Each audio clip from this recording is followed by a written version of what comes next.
Thank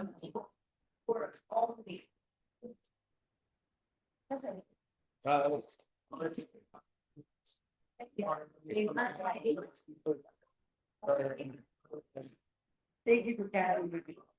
You really. Sit down. Yes, thank you so much for going. I'm just trying to get over to the gym. You are.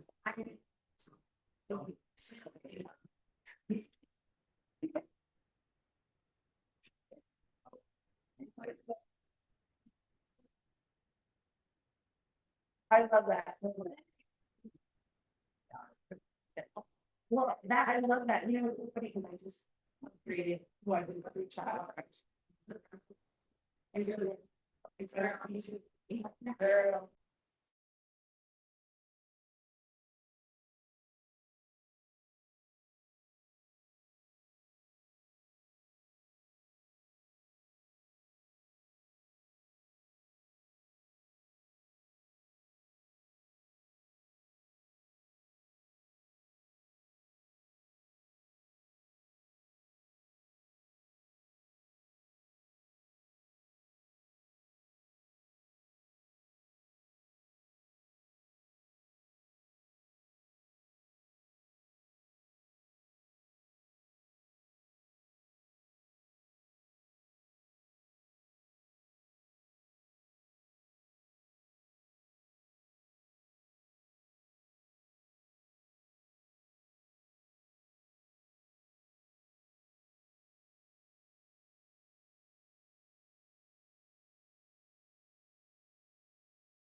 Enable. No, a special rear projection screen is required. Front table, select this location with the projector, place. Okay, this is the most common, okay. Oh wow, it's picking up really good. Okay, distance between the projector, recommend projection distance and screen size. So if the screen is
okay, well, I can just.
I'm here because my child has ADHD. It's trying to learn more on how to look at.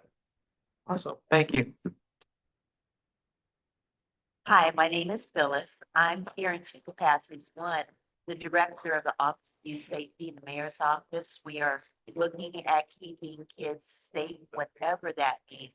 However, it means from ages of 10 up to the 25th birthday. And then I'm here in a personal capacity. I'm looking around. I'm probably the oldest person in this room. And I probably just figured out that I had and have had most of my life ADHD. And I am sort of like a living fossil of what it is to be undiagnosed with these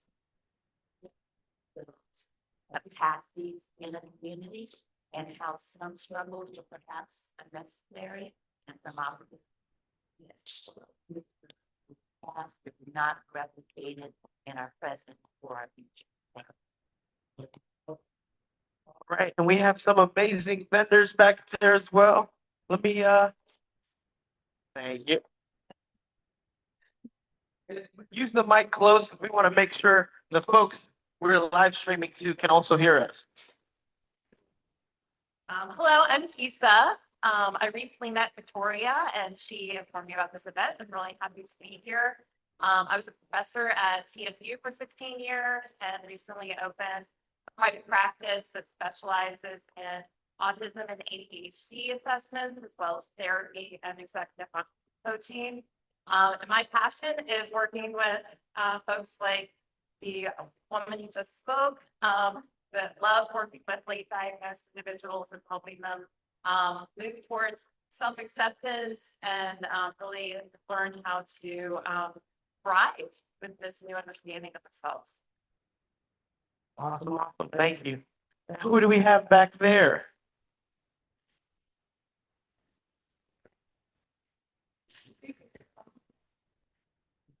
That's my unpaid labor. No.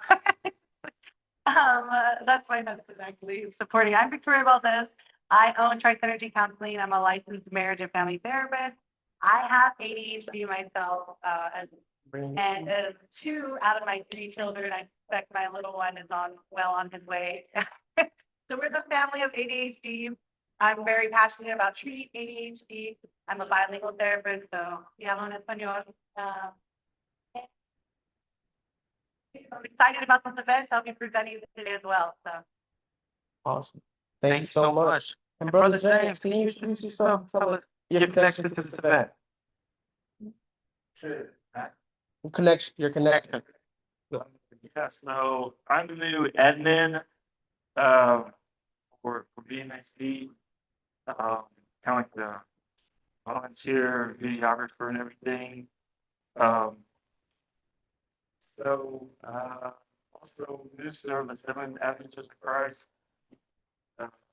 We have a women's mission, so everyone want to get the resources.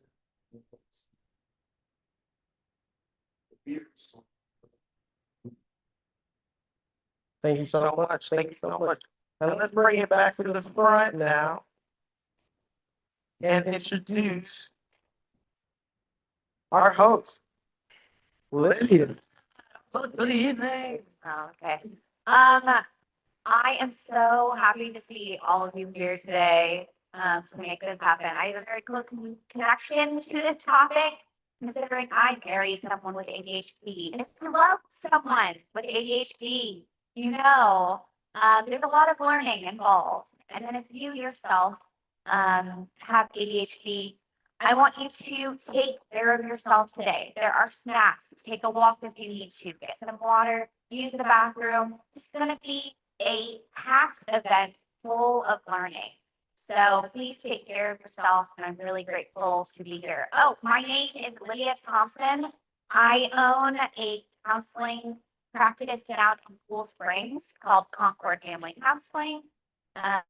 If you want any more information about that, that's great. We work a lot with families, especially those with a child or parent with ADHD. So, very grateful for you all to be here. I do want to thank all of the people who made this possible. So, Tri-Synergy Counseling, owned by Victoria Valdez, Black Mental Health Village, and Benayas is here representing Black Mental Health Village. Metro Parks and Rec, give it up for Metro Parks and Rec. And ACE Nashville, which did sponsor this event, that it could be provided to our community at no cost. Also grateful for everyone joining us on the live stream today. We are so grateful that you are here as well. I want to also thank our planning team, which includes, again, Victoria, who did, it seems, just about everything on this, for this event. Carly Frazier, Lakita Sims, Sanaya Messias, Annie Carlson. And I also want to thank our volunteers that also made this day possible, getting here early, setting up the tables, getting this event space prepped so that all of you could feel comfortable here. So we are going to start with Dr. Chanel Thomas. Right? I'm sorry. Yeah. For a second, we do have one change. Right. I will be going first. Okay. We're going to stay flexible today. So we're going to start with Victoria Valdez. Now, Victoria is a close friend of mine. I'd like to brag on her so much. The way that she shows up for this community is unmatched, and her passion, especially for this topic, I mean, is incredible. She is a Spanish-speaking licensed marriage and family therapist, so she does bilingual counseling. She provides lead neurofeedback. I'm sure she'll talk about that today. Yes. Great. It's amazing. She's also a parent to 2 little kids. She's an ADHD coach, an AMFT approved supervisor. She's a clinical director. She made this day happen. She does lead statewide Latinx professional support initiatives and community engagement through ACE Nashville. We are so grateful to her in this community and to be able to talk about supporting children and teens with ADHD. All right, are you ready? Awesome. Thank you so much. That was a warm invitation or explanation of who I am. Thank you guys. One thing that I forgot to mention is that if the bathrooms, if you didn't see on the way in, the bathrooms are to the left. So if you walk out, went to the gentleman that is in the front of the building, directly kind of those that are coming out, it's to the right. If you walk out of this room to the bathroom. And then if anyone decides to put their child in childcare, we did have a childcare provider that is in the front room where there's like a pool table and a little shooting basketball for the children to go there and some activities. So awesome. Thank you guys. We are going to be, so you guys here in person, welcome to the people viewing online. It is a little bit, I apologize, it's challenging because of the lighting in the room to look at the presentation, but we will email out the slides as well for everybody. So thank you guys so much for being here. So I'm going to present on understanding and supporting children and teens with ADHD. We're going to talk about identity, advocacy, and emotional health. All right. So you guys heard about me. My practice is in Brentwood. It's a group practice. I've got some interns there too that provide mental health for the community. A little bit more about me is that I'm from San Antonio, Texas. I love being here in Tennessee, but I do miss all my families in Texas. I'm San Antonio, right? I love it. I'm a mom myself. I got two littles. I got one adult now. He's launched. He's 18 or about to be 19. I love on my free time. I like to do Latin dancing. I like to do salsa, merengue, cumbia, bachata. Video also you can bust the move.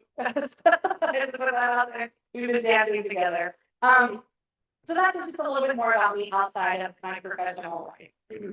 Okay. So ADHD is not a flaw. It's the brain. It's a brain to understand. It's something in the brain. It's not a flaw. I find a lot of benefits to having ADHD, and we'll talk about that today. And so for these 45 minutes, I'm really going to cover the behaviors, a little bit of behaviors.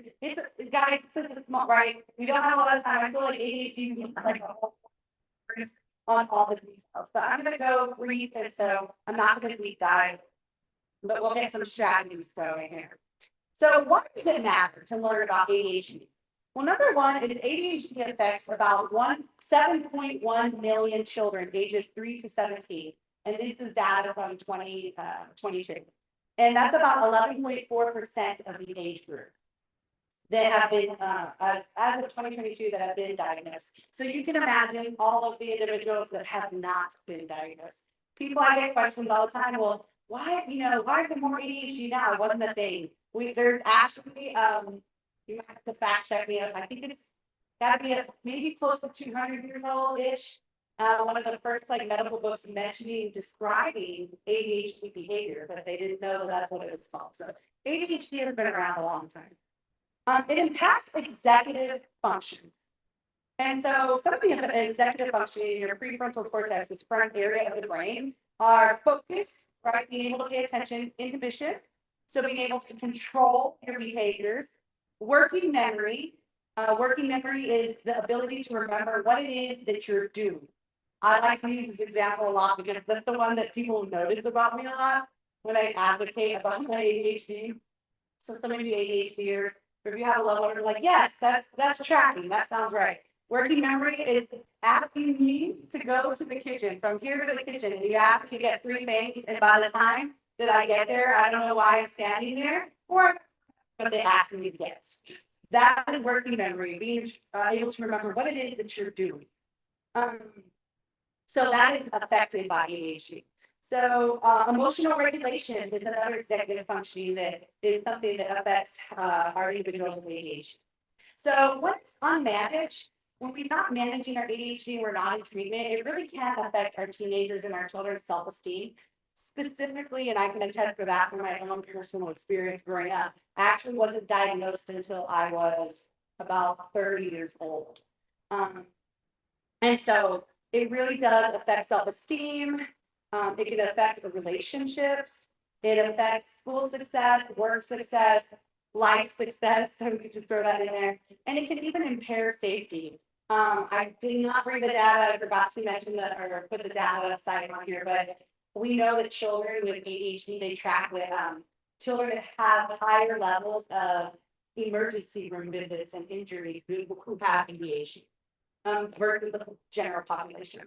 So strengths, I put a bunch of quotes in here that I really like. Strengths don't always look like the ones that we expect. They often come in bright, messy packages.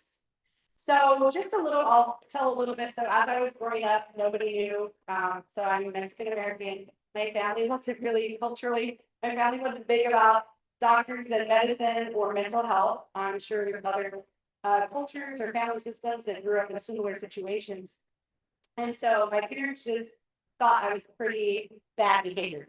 I was suspended from school in the 2nd grade, suspended off the school bus. I was hanging my body outside the window. I was not thriving academically at all. I was in summer school every year. They tested me for all sorts of things in the school, dyslexia. I was not thriving. It was very, very hard. Because of that, I kind of grew up my whole school year or all my education as under 18 thinking I was dumb. Those were the narratives that I had in my head. I couldn't perform like everybody else. I'm not smart enough. I was always getting in trouble. I just could never do anything right. So as I say those things, think about your children or the children you know, or children that you work with and may feel or view that way about themselves. Because oftentimes we didn't grow up, kids with ADHD that become adults may not and didn't have the support that they needed, may not have heard you're so smart, or you're so good, or you're doing so well, or you're trying so hard. Those were not things that I heard growing up. It was the opposite. When people talk around me. So let's talk a little bit more about ADHD in the brain, beyond the behavior. So we know that ADHD brains are affecting neurotransmitters. That's the dopamine and the prefrontal cortex. And that affects motivation and effort. One of the things that I heard a lot growing up was I was lazy. I internalized that I was lazy and I was an unmotivated person. It was very difficult to get myself to do the things that I knew I was supposed to do. As an adult, before I turned 30, did not know I had ADHD. I also, felt that what's wrong with me? Like, I know I need to be doing these things, but I just can't get myself to do it. I know that I could take care of my health, or I know I should do that assignment in college. I just couldn't get myself to do it. It was very difficult. Or executive functioning domain. So when I talked about that prefrontal cortex, oops, actually, back. No, I didn't. Sorry. I thought I moved the slide, guys. So inhibition, right? Talking a little bit more about that difficulty of being able to control our impulses. And that ties into our emotional dysregulation. So oftentimes you'll see this with kids and teenagers and even adults, but more so with kids and teens, that they're learning the first thing out of their mouth. This is a common ADHD symptom. Now, ADHD doesn't look identical in every single kid. We know we have kids that were like me, that were scaling the walls or hanging their body outside the buses. Or I used to tie kids' shoes together underneath the bus seats, so I would climb on there. I got banned from the bus many times. But those are right. Not all kids with ADHD present exactly like that. Some are more quiet in their head. There's more distraction in their head. And so that inability to, with ADHD at the core, oftentimes people just think of it as distractibility, and it's so much more than that. That inhibition to be able to, oh, the noise is bouncing, the ball is bouncing. What I'm describing right now, I can do so much better now than I could when I was a kid or a teenager in my early 20s. The ball is bouncing. There's rain on the ceiling. The person is talking to me, and I care about what they have to say, but it's our ADHD brain has a hard time putting those things aside. And so every little noise is fighting for our attention. And so that's what's really challenging, and that affects learning. It's hard to learn. It's hard for our body to remember things if we're like, look at that noise, there's rain, that's girl went by. Look at that over here, that person put their pencil over there. That's what is the constant fight in our mind.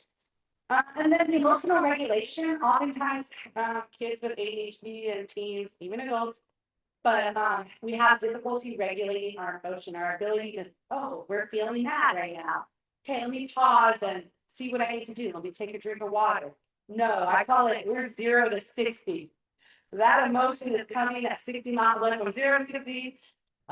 We are speeding down, and it's the first thing that came out of our mouth. And then you feel ashamed, right? You feel bad. And so that's a big struggle, that emotional regulation. And so emotional dysregulation, so that's common in about 70 to 80% of the youth with ADHD. And a lot of times it's misdiagnosed or misread as, let me ask you guys this, let's see a little pop quiz here. Think about this, guys.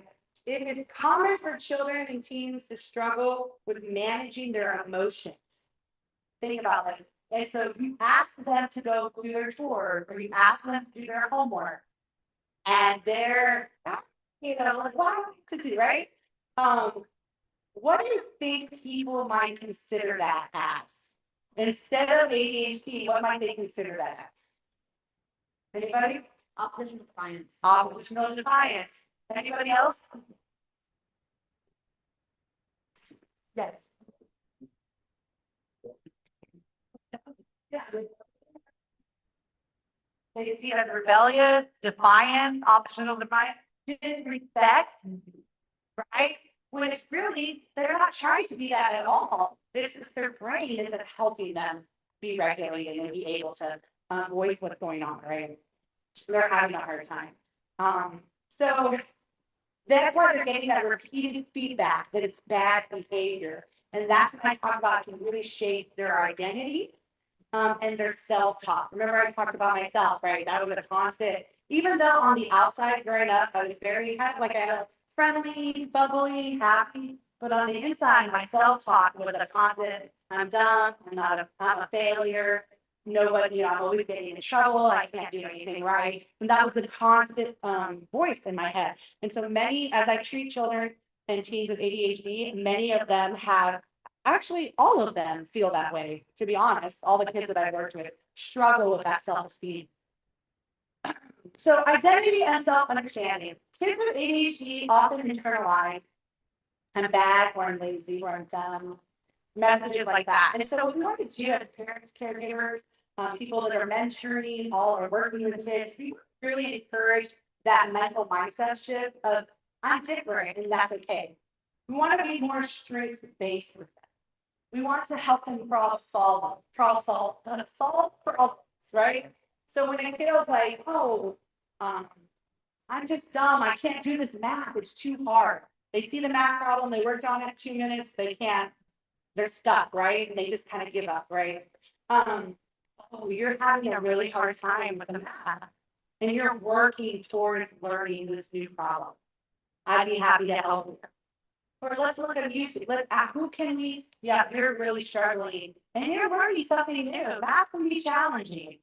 Who can help you? Can we look, what are your notes? Can we look at your notes, right? Validating their emotions and helping them see that, oh, let's problem solve, right? That it has nothing to do about being dumb or they can't do it, right? And this, you want to encourage that self-awareness. You want to help kids, any of the kids that you're working with or your own kids, and empower them to develop self-awareness of what helps me focus, what drains me. So as a mom, that I have 2 kids that I told you my little one, I think he's well on the way with the ADHD, but I always helped my kids and as I work with teenagers and children build their resources. What helps them focus? Oh, is it over here? Is it turning on music? Is it not turning on music? Is it putting a buffer, a visual, like I even for my oldest, we had bought him like just a, what do you call those tri-folding, like something you would do a presentation on at school. Okay, trifold, thank you. And we would just put that in front of his desk and he would, that way he couldn't see anything. Because every little thing was like, oh, look at that right here. So that helped him, right? Or putting encouraging pictures on there and words, right? With my other kiddo, who's now 12, she didn't need that type of, for her, she would just stand. I remember teachers would, I worked and advocated with her teachers, could she stand at her desk? Yes, she can do that. Let's try that. I remember one of her teachers said that she was the only student in 1st grade that could stand at her desk and not distract anyone else.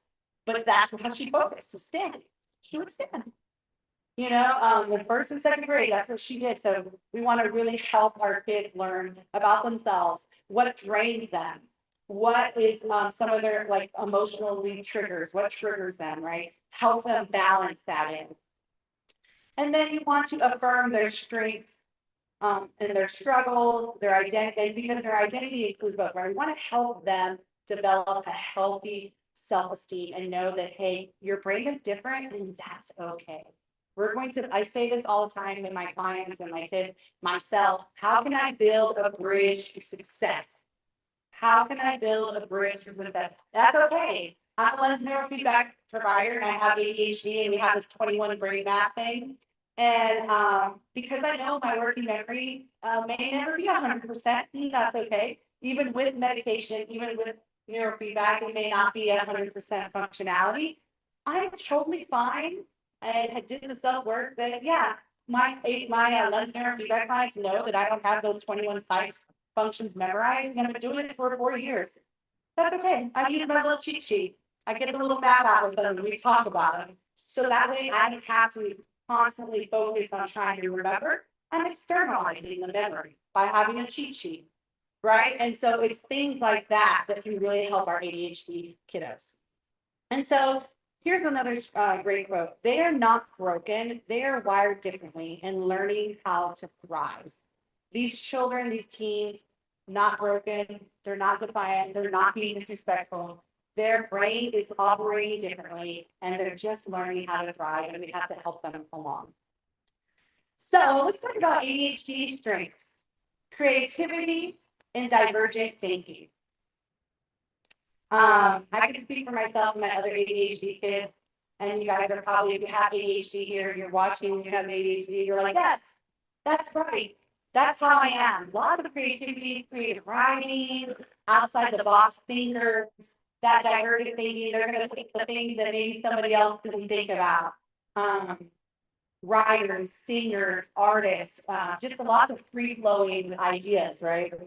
Hyper focus on meaningful tasks. So with ADHD, oftentimes I see this with parents who are like, well, how come I can focus on a video game for 10 hours? And I'm always like, well, I also played Black Ops Zombies Saving the World for 10 hours.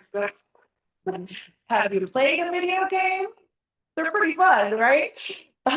So it's challenging. That's that hyper focus. At work, I talk with other clinicians about this all the time. I see all my clients, and then it's time for notes. I promise you 4 hours could go by, and it's not until my body's like, I gotta pee, that I even move from my desk. That hyper focus, right? So it can be a really big blessing to really be really productive and get things done as a strength. And then on the other end, you might kill 12 hours in a day playing video games, right? Maybe not as productive, but still fun, right? So that it can be a strength, the hyper focus, when it's on a meaningful task. And then high energy and enthusiasm. Does this mean all people or kids with ADHD are like that? No, but many of them are very enthusiastic. We're very excited. Our emotions are high. Even when they're low, they're high. If that means like kind of going back to that, if we're mad, we're real mad. We're 0 to 60. But if we're happy, excited, you're getting all that energy, right? We are a high person. Deep empathy and intuition. A lot of children and teens with ADHD have a deep sense of justice. They want things to be fair and right. And so that's a strength. Lots of empathy, since we're very emotionally, what's the right word I'm looking for? That sensitivity to our emotions, then we can deeply have lots of empathy. Very entrepreneurial mindsets and courage. We're risk takers. That's a strength. Now I know that it can be not a strength because we're taking lots of risk. And earlier I mentioned about children and teens with ADHD have a substantially higher percentage of emergency room visits, right? So on one end, it's not a strength, and on the other, it is. Many of the kids I work with, I know they're going to be great business owners. Like I just know it. I never thought I would own my own business. And then once I started working on my ADHD, I jumped right in there not knowing what I was doing. I was like, I got this. This is new, exciting adventure. I'm going to take this risk and I'm just going to jump in there and, swim as I go. I'm going to figure this thing out. That's the ADHD spirit. Resilience and adaptability. Strong sense of fairness. I talked about that. Innovative, out of the box problem solving. Humor and social warmth. So those are some strengths. So when you're working with a kiddo or your own kiddo is driving you bonkers, pull up this list of strengths and think about how you can nurture these strengths that we know that people with ADHD can have. Let's learn how to build their bridge to success in life by really harnessing those traits, right? And then here's another quote. ADHD is not a deficiency. It's a different wiring with its own gifts. Okay. Advocacy at home and school. I talked about this a little bit with my own children. You want to partner with educators and ask for support. Ask them to do, one of my kids, my oldest, was on an IEP, and then my other one was a 504. I'm not going to dive into what those are, but different things that we can put in place. I'll say an IEP is more intense and more services. And then a 504 is more like you're in between, you might not need the help. But like you're doing okay maybe. But I can see as the grades and not the grades, but as the children get older and then they have more responsibility, more academic, we're gonna need that 504, right? So that's kind of a quick difference between the two, but you wanna help the teachers, I send to all of my my kids' teachers, especially for my oldest. He was the one that was like me, and a little bit more of the scaling of the walls, having more academic trouble. So I would send email every year to his teachers, this is advocacy, and I would tell them, my son has ADHD. And this is his strengths, and these are his growth areas. I would tell him my son takes medication. Medication doesn't help organization. I would tell him medication doesn't make him more organized. Medication doesn't necessarily help him with his math, right? Medication may not. So I would have to show them the differences of right. Hey, this is what is going well. This is where the gaps are. Please help me help my son, right? Movement breaks. You can ask, just like my daughter would scan and do her work, right? Some teachers will allow little rubber bands on the chairs so they can move and stimulate them, get some movement in and move their legs around. There was a teacher, absolutely loved it in my daughter's school. I think he was a 5th grade teacher, Dr. I can't think of his name. He was there 1 year and left, but he did 5th grade or 6th grade. He would have the children move every 10 minutes in rotation like kindergarten. This teacher, he had ADHD himself. So he was already thinking about those kids. Every 10 minutes, they would transition to another place in the room and do a different activity to learn. Everybody loved this teacher. If teachers could do more of that creativity in the classroom and we could support them in coming up with ideas, our neurodivergent children would absolutely thrive. We want to do collaborative problem solving. So this is advocacy ideas for at home and for school. I talked about school, but we want to also partner with the school on using problem solving versus punishment. So I could do a whole talk a week long about consequences of ADHD and punishment. But I will say, rather than focusing on punishing the child with ADHD, what if you could imagine and remind yourself every single time they're doing something that they're not supposed to, and you told them 1,000 times, and they said, I'm sorry, I forgot, I didn't remember what I was supposed to do, or I forgot my homework again for the 10th time, this week, right? All of those type of things. If we could just remember, they're not doing it on purpose. How can we help them problem solve this? So instead of taking their tablet away or punishing them and grounding them because they didn't bring their homework home again, they didn't bring this home, or they didn't do that, or they forgot again. Teachers at school, oh, you didn't bring your materials? Well, now you got detention, right? Instead of focusing on that, what if we could help them spend 5 to 10 minutes with them and problem solve? How can we solve this problem? You forget your materials every day? Can we have them in the classroom? Can they have 5 extra minutes to go and get them from the next classroom, right? Can they have a set at home? So we're moving away from, we're just going to punitively punish them for something that their brain cannot help. Or can we help them build a bridge to success? Do we see the difference there? Instead, we're going to hold them accountable and help them build skills to where they can thrive and survive. I have 2 chargers for my laptop.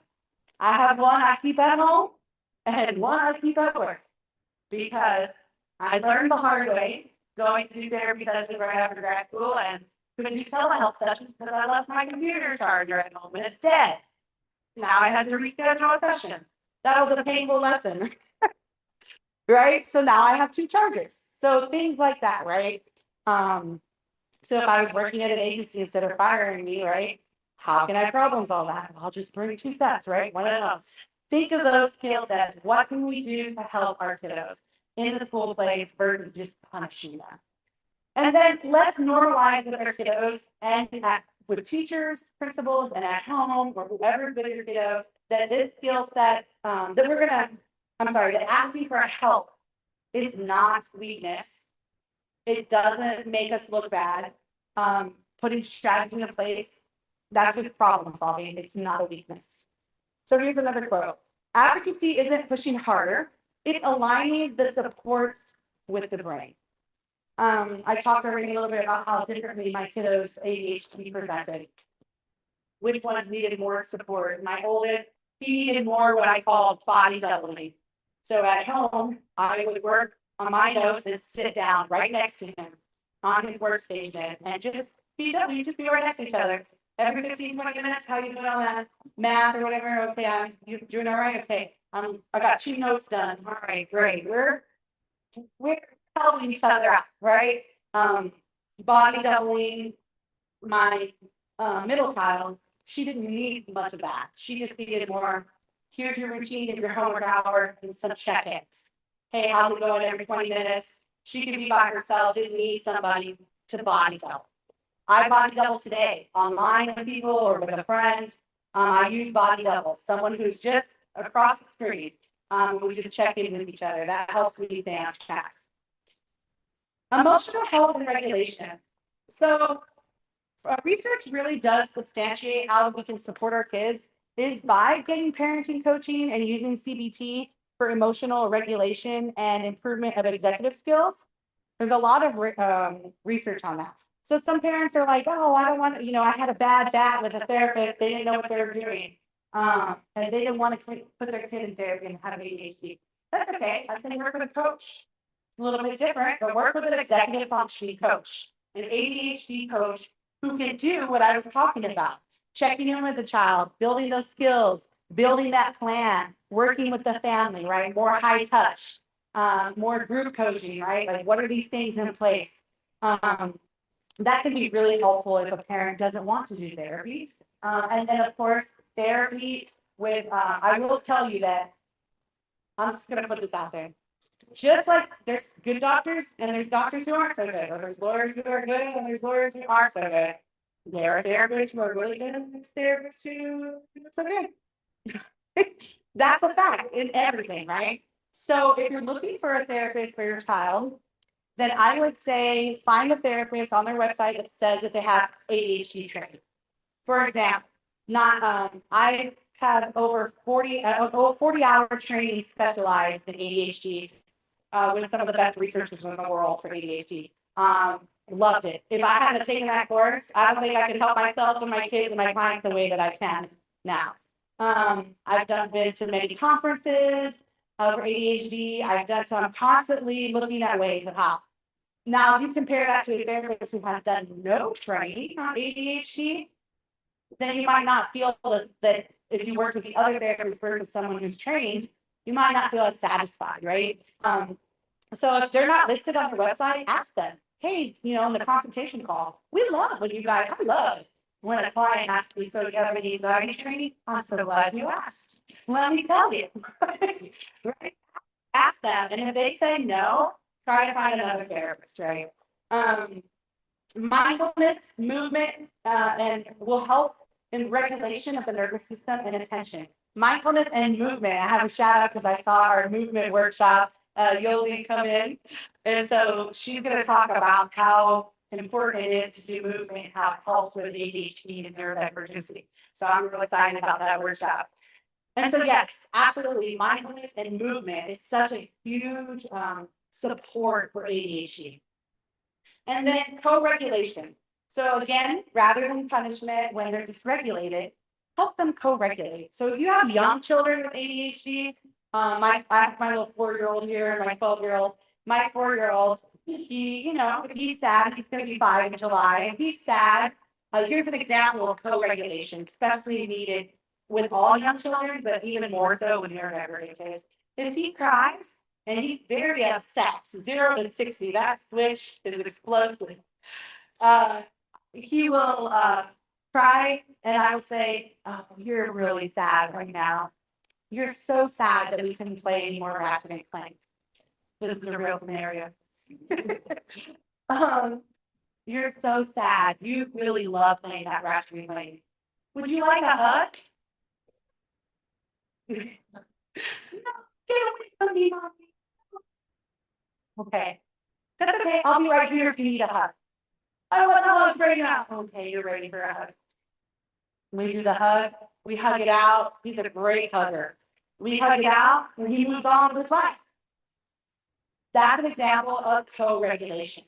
I'm helping, I'm not sending him to time out in his room. I'm not sending him to get away and oh, here, play with the thing, I can't take it anymore. I'm helping him co-regulate. So here's another, oh, and using structure, flexibility, routine, and choice. Offering them choices, building those problem solving skills, structure and routine is so important for kids and teens, for everyone. But wow, like you really need that for kids with ADHD. Lots of structure routine, like with my children, I try to help them build like what their routine is for the day. We have a whiteboard. Sometimes we've been fancy and did a printout where they help me on Canva build their own schedule of when they get home, what they're supposed to do, and all they got to do is look at it and they know what to do. For chores, a routine. We have the same, schedule for chores. They have a little chart they can look at. When my children were much younger, they were clip art with a little bit of instructions of what they're supposed to do. And so that helps, right, with their working memory. They don't have to be like, what am I supposed to do next? I don't remember. Nah, I got this little ring on me with the pictures on it. Right? Build a bridge to success, guys. Here's another quote. When the brain races, our calm becomes the greatest skill that we can offer. Okay. Treatment and brain-based interventions. Okay, so I am, disclaimer, I'm a licensed marriage and family therapist. That means I do not prescribe medications. I'm not a psychiatrist. I have no way or scope of practice to prescribe meds, but I did want to talk about just a little bit. So medications is the gold standard for care for ADHD. I personally have been on ADHD medications. One of my children did the best on medication with ADHD. Not every kid or a person, adult needs to use stimulants, but many do. And so I am an advocate for helping parents make the decision of using medication. Had my oldest not been on medication, I don't think that he would have done as well as he did. He needed it. He really did. And it's hard to see a child, since I work with kids and teens. Before I was in private practice, I worked in a place where a lot of the kids were on probation, sadly. And I can't tell you how many times I helped them diagnose and find that they had ADHD when they're 17 years old. You start getting their family history, you start seeing the trend, how much they were struggling, and now they're 17 years old and they just want to drop out and give up because they had no supports in place. And it's soul crushing to see a child be 17 years old and just give up on themselves because they didn't have the right supports in place. Had they been, they wouldn't feel that way. And so it's really, really important to go, if you suspect, go to your pediatrics, go to your therapist, whatnot, and go to your nurse practitioner or go to psychiatric, get an evaluation, go to the school, ask for the school psychologist to do an assessment, find out. Let's find out what your kid is struggling with, right? Let's advocate and find out. But medications, there's stimulants and non-stimulants, and they are the gold standard. We know that it's approximately, according to Russell Barkley, he's one of the, they call him the father of ADHD. He's another friend of mine. He was a keynote speaker. He's like 80. I totally love this guy. He's amazing. Got his autograph and everything. They call him the father of ADHD because he put in 50 years of world-renowned research. And we know a lot of what we know today about ADHD because of him. In his research, he talks about it's about 80% 80% effective to the population. So we know for over 50 years plus that ADHD medication will help 80% of people with ADHD. Now, with that being said, I understand that not all parents or adults want to use medications because it comes with side effects, and those are difficult to deal with. They are. So again, therapy, coaching for skills and emotional relationship components, that can also really help. Lens neurofeedback. Now, neurofeedback has been around. Lens neurofeedback has been around for about 30 years, but the umbrella of neurofeedback has been around at least 60 plus years that I know of. If you go out and research it, there is not enough research out there yet to give it a gold standard. So I'll just, full disclaimer, because I'm about to put a plug about neurofeedback, but there's not enough research because there hasn't been enough funding or interest to really hit it hard. But with the research that they do have out there, it is pretty impressive. And I'll tell you from experience, since I provide lens neurofeedback, I became a provider because it transformed myself and my children's lives. And I was like, how do I get this system like yesterday? So with knowing that there was limited research to say that it was a gold standard, and still investing in myself to become a provider, very expensive software, very expensive, it was painful, but it was worth every penny. And being able to help clients with their ADHD. I won't say it's equal to medication, but I will say that neurofeedback really helps with balance the brain waves in our brain. And the research on brain waves is over 100 years, and we know that people with ADHD, kids, adults, when they compare people who don't have ADHD to their brain waves with people who do, they see trouble with alpha waves. So alpha waves are for sleep, rest, and relaxation. And what they found when they did studies of brain waves with people with ADHD is that their alpha wave, which is responsible for sleep, rest, and relaxation. Let me say it again, sleep, that it was hyperactive during waking hours. It was the most functioning alpha waves for kids and adults with ADHD during waking hours. So could you imagine how hard if our brain has the sleep brainwave open and working, functioning higher than it is during sleep time during waking hours? That's one of the premises of why people with ADHD are having trouble focusing and whatnot. So that's an example. I highly recommend pairing neurofeedback with whatever you're already doing for yourself or for your kids. If not with me, you can reach out to me, and I connected to many providers in Middle Tennessee. More and more people are becoming lens providers because of how successful it is. Doing a holistic approach, brain, biology, relationships, skill building have the best outcomes. Eating, are they eating clean, right? Are we making sure that we're not giving our ADHD kiddos 24 cookies a day? Clean eating, are we under med management? Are we getting movement? I was very, my oldest, I do this with my two younger ones too, but my oldest, we needed it the most. Oh man, I would make sure we ran him like for an hour. Ran, not meaning literally running, but like we're gonna hit it hard to get that energy go out because he was high energy, right? Anytime we stopped, we were traveling, we're gonna walk it out, run, let's jog, play red light, green light, let's run over here, let's play. Movement, guys, movement. And then practicing skills. One thing about medication with ADHD, it doesn't teach skills. So we need to teach our kids skills. It highly helps with focus, concentration, and regulating emotions, but we need to teach them skills on how do we build a bridge to success. And then, okay.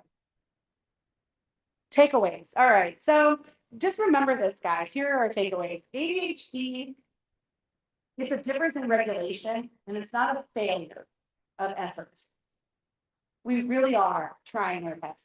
Like people with ADHD kids, they really, truly are trying their very hardest every day, all day, to do the best that they can.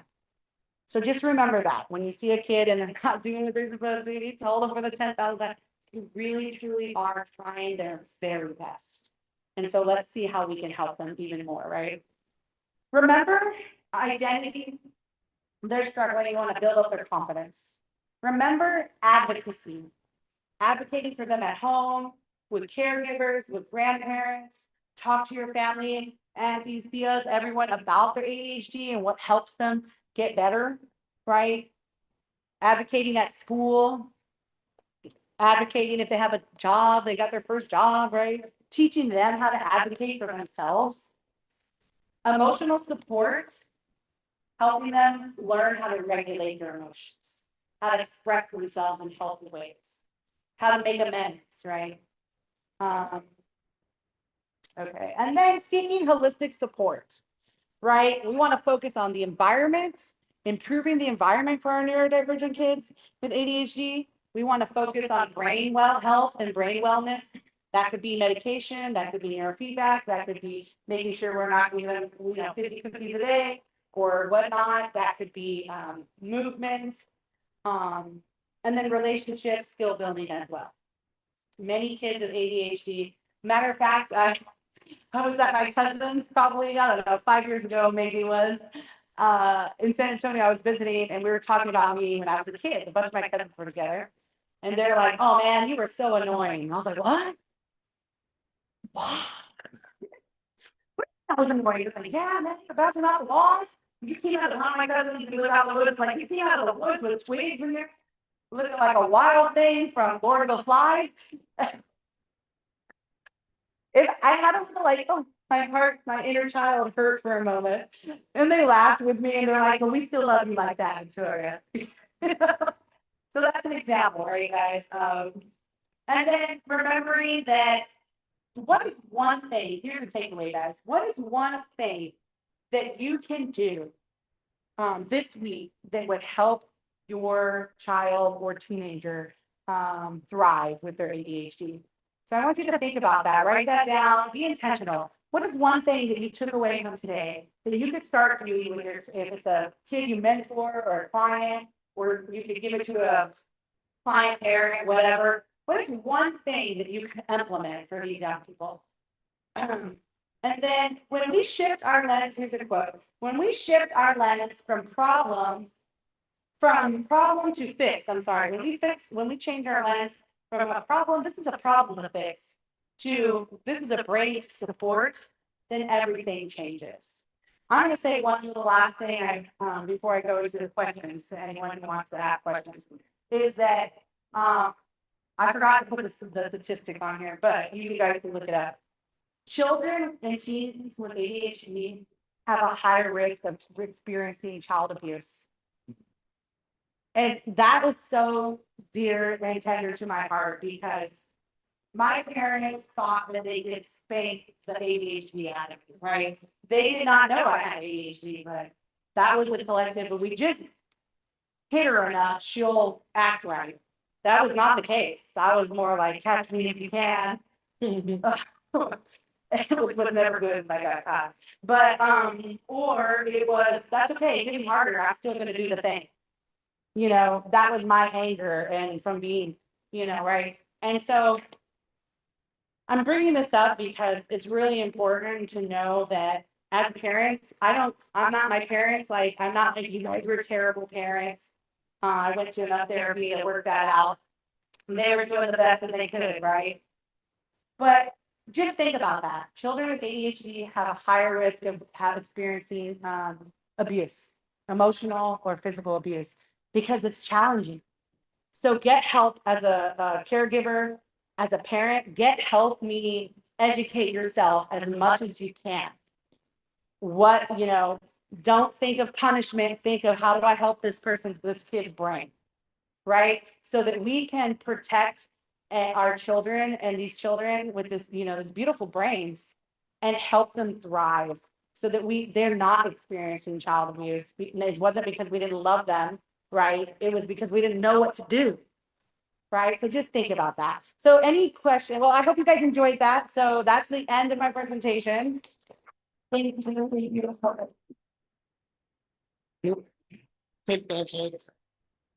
I'll go. Oh, yes, okay. If any questions? Oh, do you want, Lydia can. I was like. Can I ask what's exciting? Like, you know what, our lovely. MC, yeah. But go ahead, questions? Yeah, with executive functioning, you have resources that will have good checklists, like the boys bounty.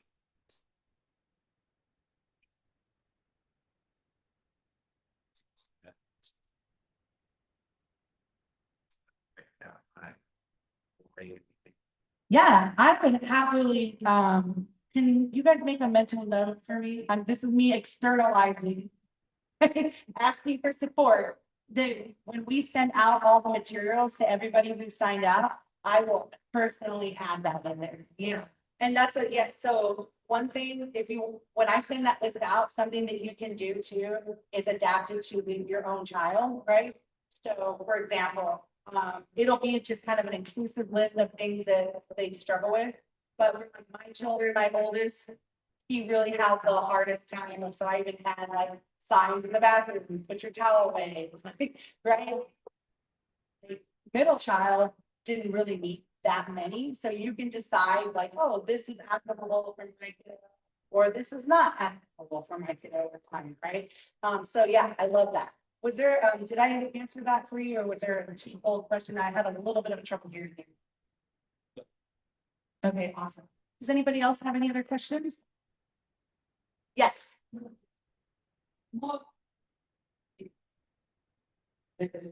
Lisa, it's possible that a bird. Well, first of all, I don't know, do you hear? Good. First of all, I want to thank you for all the information you bring to us. It's very important for me as a outreach worker to know, get to know better the condition so I can help my clients. As I told before, I have my clients would be probably just the moms because we see kids up to 3 years old. So you're not gonna find a kid less than 3 years old with this condition that you can't realize has the condition, right? So probably what I'm thinking is my clients are gonna be just moms. Moms who can probably think or feel that they have that kind of behaviors and we wonder if they have the condition or not. So my question would be, what I should first recommend to those clients who are wonder about if they have the condition or not. What should be the first person they should go and see?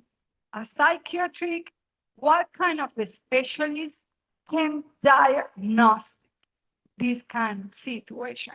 And from there, what can I do to help? That would be my question. No, I love this question so much, and thank you so much. And I'm also going to tap into some of the other professionals that I see in the room today that also do this. So I will say it depends. And I say depends because if the mom is in college, starting college, a therapist like myself, right? And I said I could be her client, or she could be my client, and I could do a Vanderbilt assessment and I can diagnose her with ADHD. But if she wants to get learning support in the university, my diagnosis in that system will not be enough.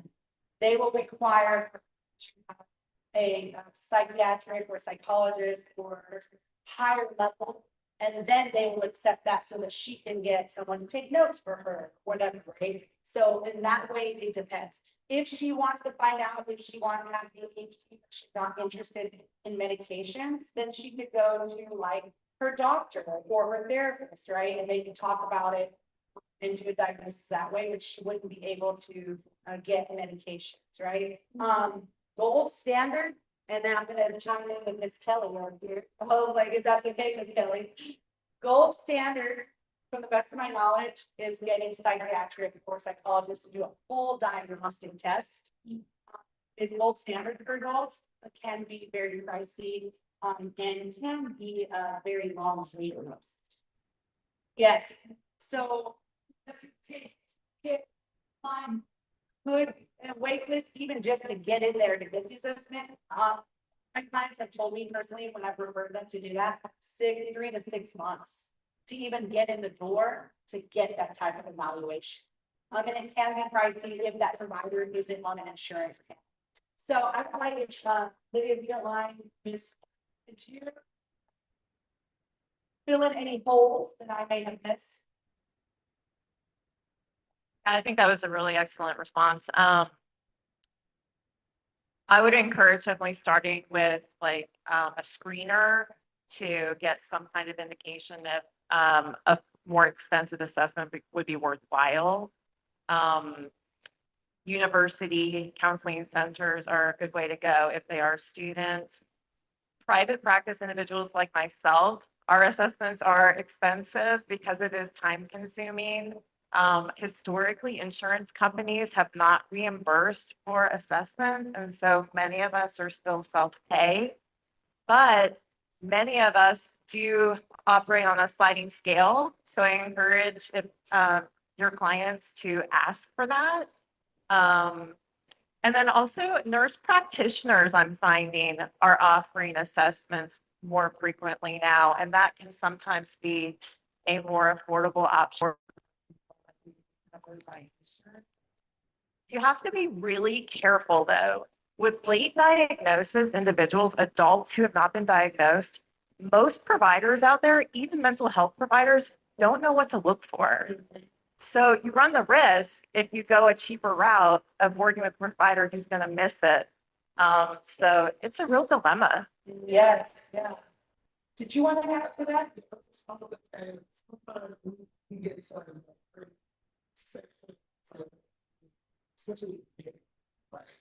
There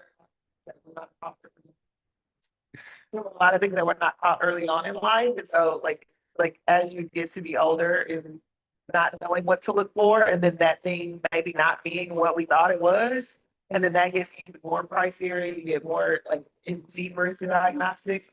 So it's like taking that into consideration as well, and just like making sure that, you know, we have the providers that can do the things and work with the client and do what's best for the client. Yes, thank you for adding that. So we have, raise your hand, which of the other two individuals that does you do, Dr. Kelly, diagnostics like full on and LVC and Dr. Chanel, right? Oh,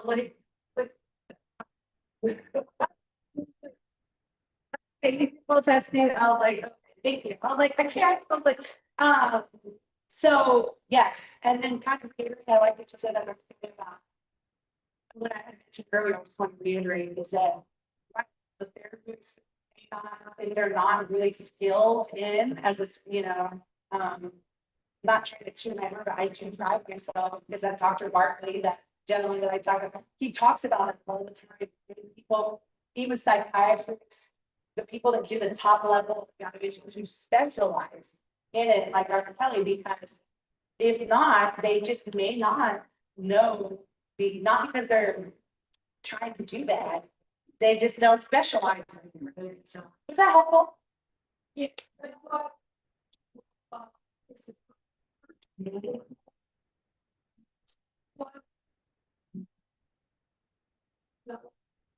Yeah. So thank you. Did you have another, you said you had like a bunch of questions. Do you have another question? Okay, anybody else?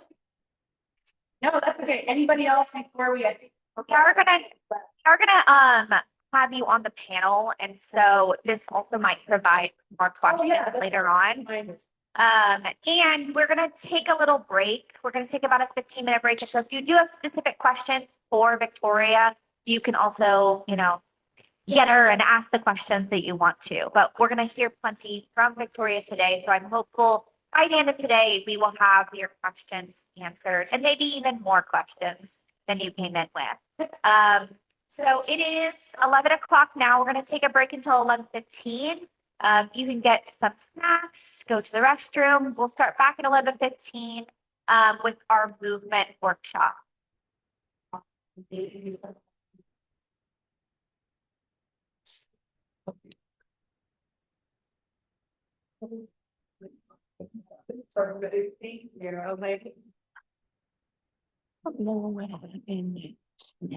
She was not responding to anything. And because of my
We are so excited. Yeah. For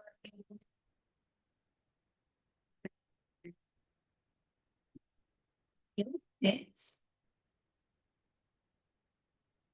If you do want to follow the presentation, there is a QR code that is up here. But the slides will also be sent out after the workshop today. So you can also get it then. She also wants you to have out something to write with. If you do have a piece of paper and a pen, if you don't, that's totally fine. Get out your phone and take some notes during this presentation. Thank you so much for being here. Having movement is really critical for a person with ADHD in managing their symptoms. And so we are so excited to have her here today. Thank you so much. Help me in welcoming Yolanda. Thank you so much. So for those who would like to follow the presentation, I do have the presentation. Just raise your hand up a little bit, no pressure. Because there is a lot of visuals that we have together, you know, go slow. So before.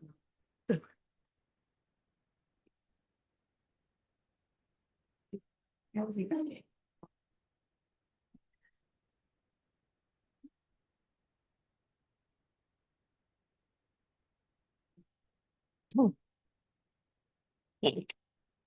We're gonna be all right.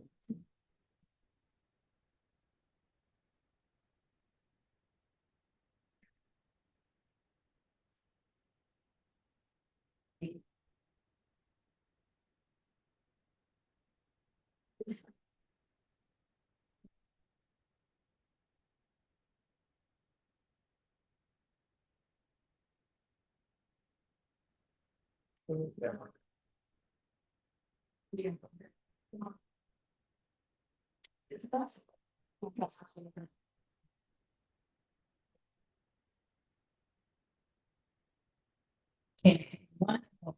Well, yeah, that worked out. So hopefully you'll be able to follow with me and just do your best. I just wanted to really have some visuals there for you to kind of follow along. Okay, so thank you so much for being here and more important. Thank you for the opportunity to be here with you this morning. My name is Yolanda, trauma informed alignment guide, and I'll tell you a little bit more about what that actually means. And I'm also a fitness and a nutrition coach, as well as the founder of Young Fit. And I've been in the wellness space now for, surprisingly, I was doing my math this morning, 15 years. Around the block for a long time. And it's really incredible because in those 15 years, my it's been a crazy life. So I'm a very one too. I've lost a counselor.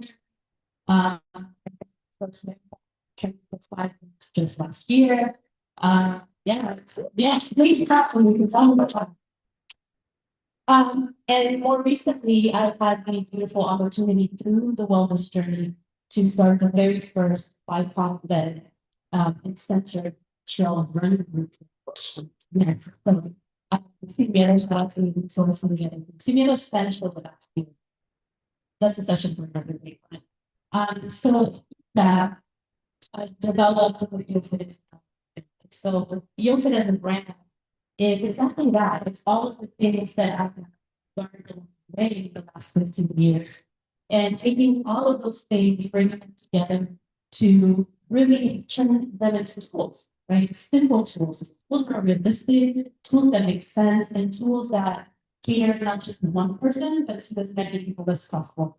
And so the whole point of today is to share a little bit of those tools with you in hopes that they can serve a purpose, not just in maybe your clients' lives or your family members, maybe your own life, but in kind of embracing how important it is for us to do.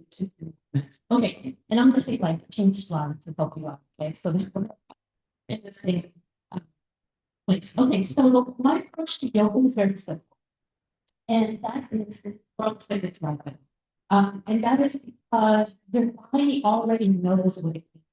Your body is incredible. And we don't even give our bodies enough credit for what they're capable of doing, and communicating. And so movement is just a tool for regulation. It's a tool for release and of course to yourself. Maybe you help you feel a little bit more like yourself. So another thing that I will say right off the bat, and so I have this picture of the great part and the holding had me buried in this because ADHD brains are there. I love the superpower, right? And I love the way we think. I love the way that these brains are creative and sensitive and are just so powerful. Again, giving ourselves credit for the good things and what Victoria was sharing earlier, all of the good things that come from being able to think this way. So today, it's not about fixing anything, it's not about changing anything or pointing out anything that's wrong, but rather giving you a tool that helps to support you more than work against you, right? All right, we go to the next slide. So our intention. What is our intention for today? So our intention for today is to explore that, to explore how movement does exactly that. It supports your nervous system. It helps regulate you, how it helps you ground. And then I'm gonna say this a lot, how it helps recharge system every single time. Because when we're in that space, we're often like, I'm feeling myself. And that's so important to that place. It changes life. So what I love is to invite you, if there's something going, say that this is your space. Right? I'm coming in and thinking so well. This is your space. So at any moment you're like, okay, get up. Okay. If you need to do what I do to the leg shake, that's my regulation right there. Please do it. Okay, you're not going to distract me, well, maybe, but we're going to be okay. So do whatever it is. Stay in this space. Are you being moving? Don't count. I'm not going to make you push-ups. I'm not going to make you do it too crazy. But I do want to invite you to that place. Okay, so check in. What you got? How did you? What was really happening in your body? Did you feel anxious a little bit? Did you feel a little confused? Did you feel like I don't even know what to do? Walking into Victoria come and here we are. Right, just like that. And again, if you don't feel like I'm just hold that answer in your mind, it's going to become very useful here. Okay, so I'm gonna do a few seconds. Are you feeling maybe sleepy? Right, tired? Has it? I think it's about this. Maybe so supportive of the mention anything. Because we don't work this morning, so I'm always feeling tired and everything. Pretty late last night, I knew that for sure. So whatever that is, just like I bring it into a few more seconds there. And change the slide. And if you've already written it down, go to the next slide.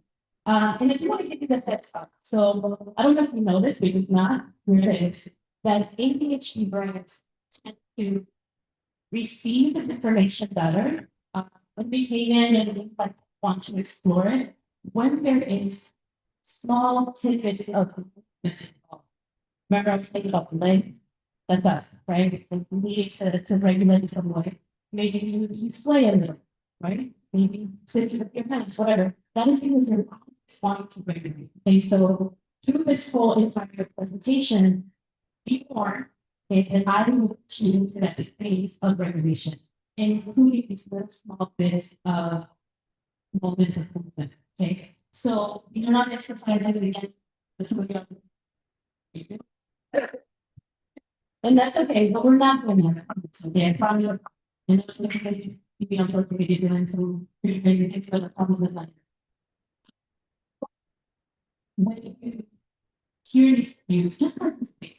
That's all I ask, right? It's gonna be so beneficial. Okay, so with that being said, this is our first one. Don't panic. All we're gonna do, and then have Victoria help you. Yeah, come on. This is gonna be super easy, but I have so many things in my head. So what we have to do, all you have to do is one big clap. Okay, so show us a big clap. Okay. Just like that. Okay, so I'm gonna catch you off and everybody. Let's get it right away with twice. All right, here we go. 3, 2, 1. That's it. That's your reason. We're moving on. So let's now get into our next slide, which is let's talk about the nervous system. Okay. So your nervous system, and this one's gonna be like, we're gonna go to the next one. Um, there you go. Perfect. So your nervous system essentially is like a information center. We call it the motherboard. We call it, just that place that says, hey, this is how I'm feeling, and this is how I'm gonna react.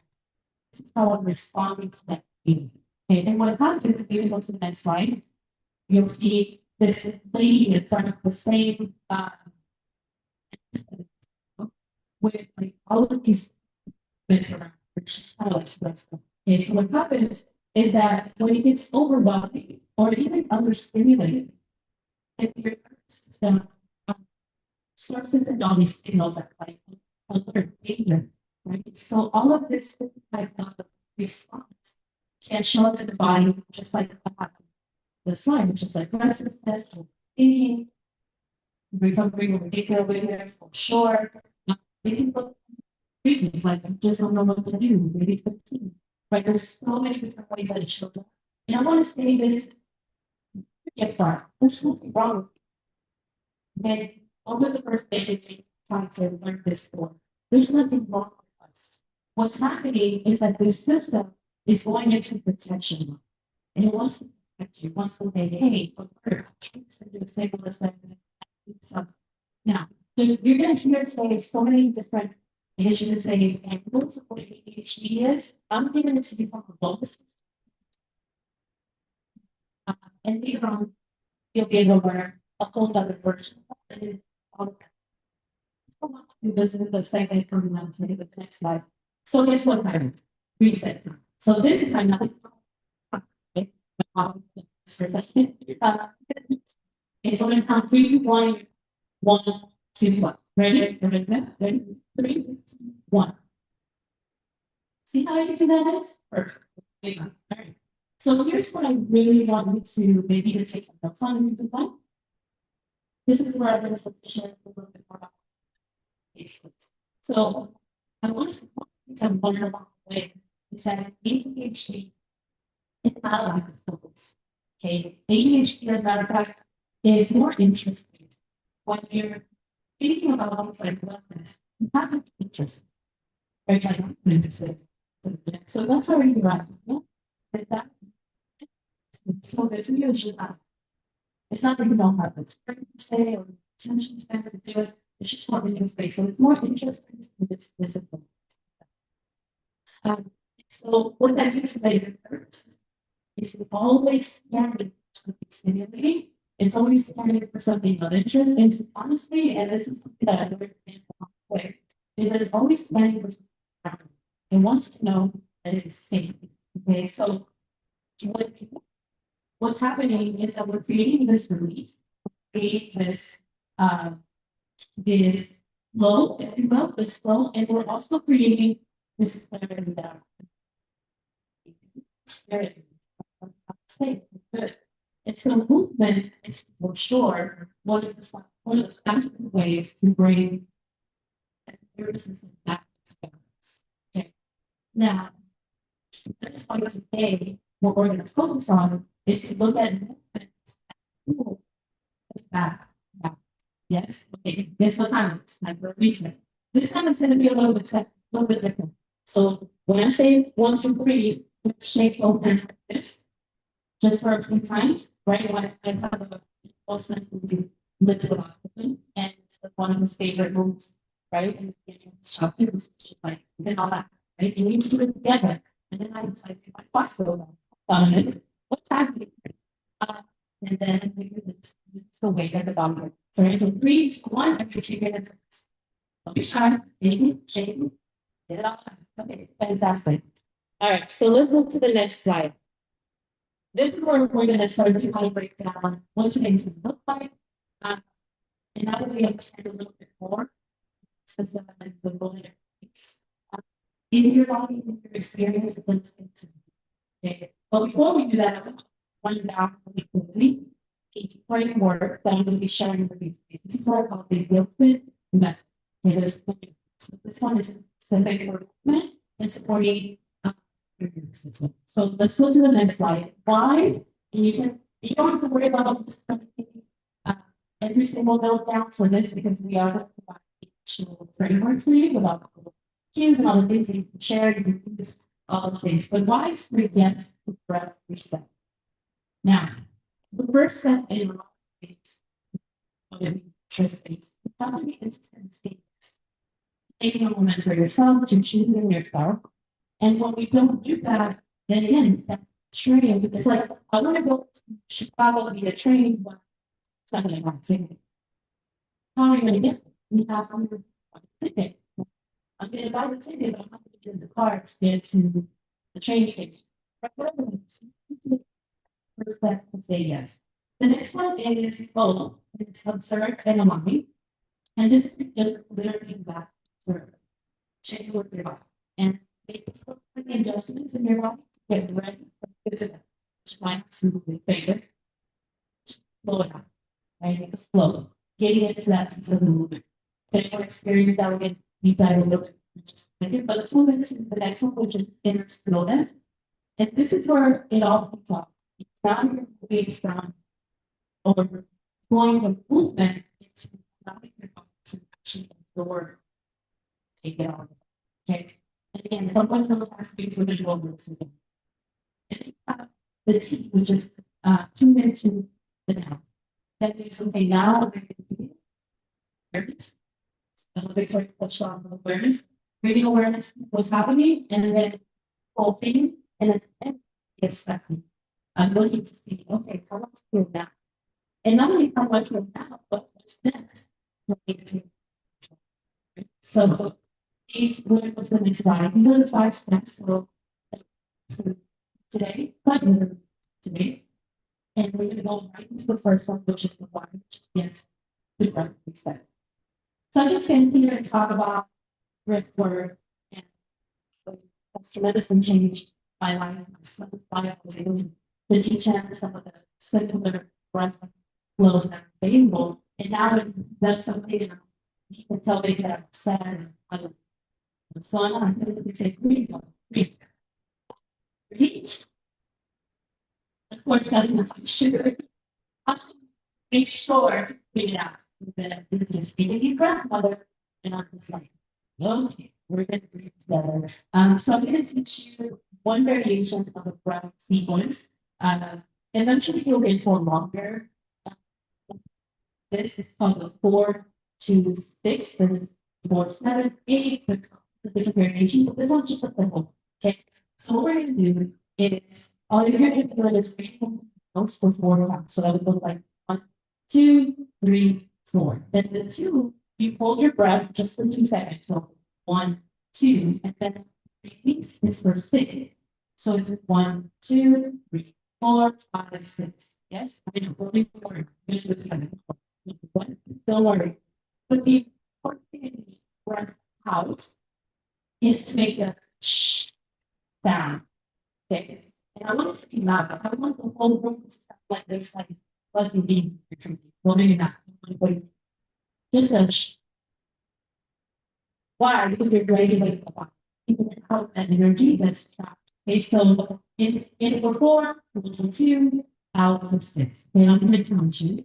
So don't worry if you don't get it right. If you mess up or you need to whatever you want to just do it. All right, go. So we're breathing in 3. 1, breathing for 4, 3, 2, 1. Hold it. 2. Exhale. Shh. Good. Beautiful. Good. So the first thing out, I feel a little exhausted. To put out. So now we have an experience trying to like slower, right, and more consistent. That way, let's try that over time. Okay, see that my issue with it. Okay, so in 3, 2, 1, breathe in for 4, 3, 2, 1, hold it, 1, 2, exhale. Shh. And you're done. Simple. You can teach that to your kids. You can teach that definitely to teenagers, right? Yeah. So when I say It's like, what are you doing that? Shh. Now, it's like the same shh. Swallow that and keep swallow that. Swallow the things that are taking over your mind, you know? Shh. We're not going to hear you today. So preferably you do that 3 times. And then again, lay on the hold that for like 4 seconds, whatever you need. Sometimes you can exhale, feel it. Okay, everybody look good? Good. All right, let's move to the next slide. Let's do another reset real quick. So for this one, I want us to do 1 clap and a shake. Okay, so 1 big clap, shake, shake, shake. Ready? 3, 2, 1. Shake, shake. Okay, that's it. That's it. See, we're good. All right, let's move on to observe and learn. So now with this is about checking in with your body. Okay, and you can keep your eyes open, or you can close your eyes, touch it. Yeah. Your body is still. I prefer to close my eyes and just kind of like stay present to it. And we get to your shoulder, right? Maybe down there, but a little tense. Where's your jaws? Which are your body? Or your body? See your tongue on the top of your. Maybe how are you feet? Are they comfortable? You need to just check in really quickly. And whatever small moment, just does it. So you feel a little bit. Even the check this check. Maybe adjust. Some of meditate. That's not a very, very scary word for people with ADHD. It's meditation. And they're like, you're going to do what? You're going to be still with me, right? So that's what we're doing. It's just kind of observe, and make ourselves ready. Or it's ready for what? Let's go to the next slide. Right under you guessed it. And so for this one, I want you to five your name. Okay. 1 side, 2 side, whatever. In 3, 2, 1, high five. There you go. Together. Okay, let's go to the next slide. Oh, my God. You see, I was kind of running this up, and I love it. She knows. Anytime I'm going to say this, good thing about this one. This is done. There you go. Stuff are in my life, but there's no dance in my life. And I've tried them. Like I've been teaching dance fitness for the same amount of time for about 15 years. And I cannot stand myself.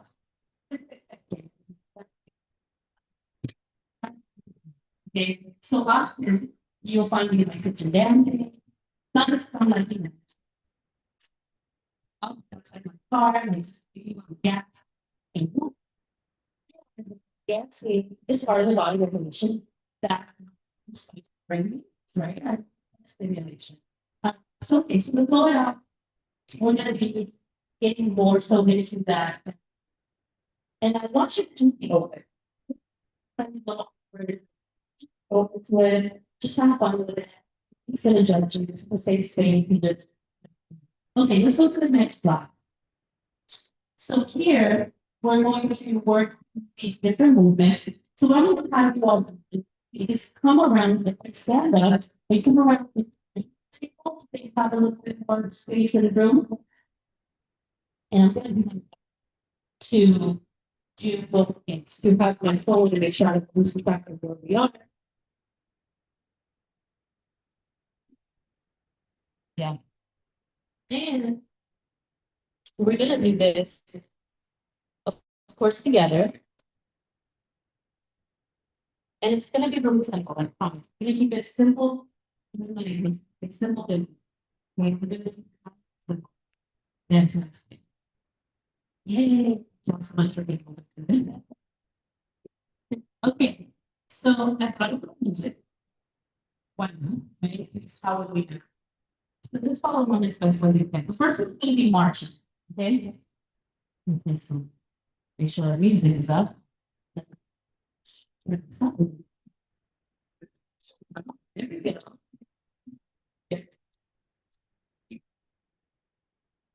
Yes. You have to hear me. So I want to talk about this music oil. Okay. All right. So the first one is going to be just smart. That's how we're doing this. And again, it doesn't have to be reservation, it doesn't have to be. Right? Now, if you really want to think about that, like something's more like some. But it doesn't go that really. Yeah. So, if you're like that and like, oh, just stand up, it was quite hard. Same that much about the first one. Okay, yes, and you're trying to do that. Okay, the next one, what that looks like, is pick them up like this. Beautiful, that's it. How it is. So maybe you want this number, maybe, let's do that, and then I have to. Walk in, like, yes, this is doing this. All right. Remember how to. We're gonna do a look at. And all you're. Fine, we're checking. That. Just a little bit, let us go to the. Yes, let us go to the. Okay. Yeah, okay, now, the last thing is jumping back to our.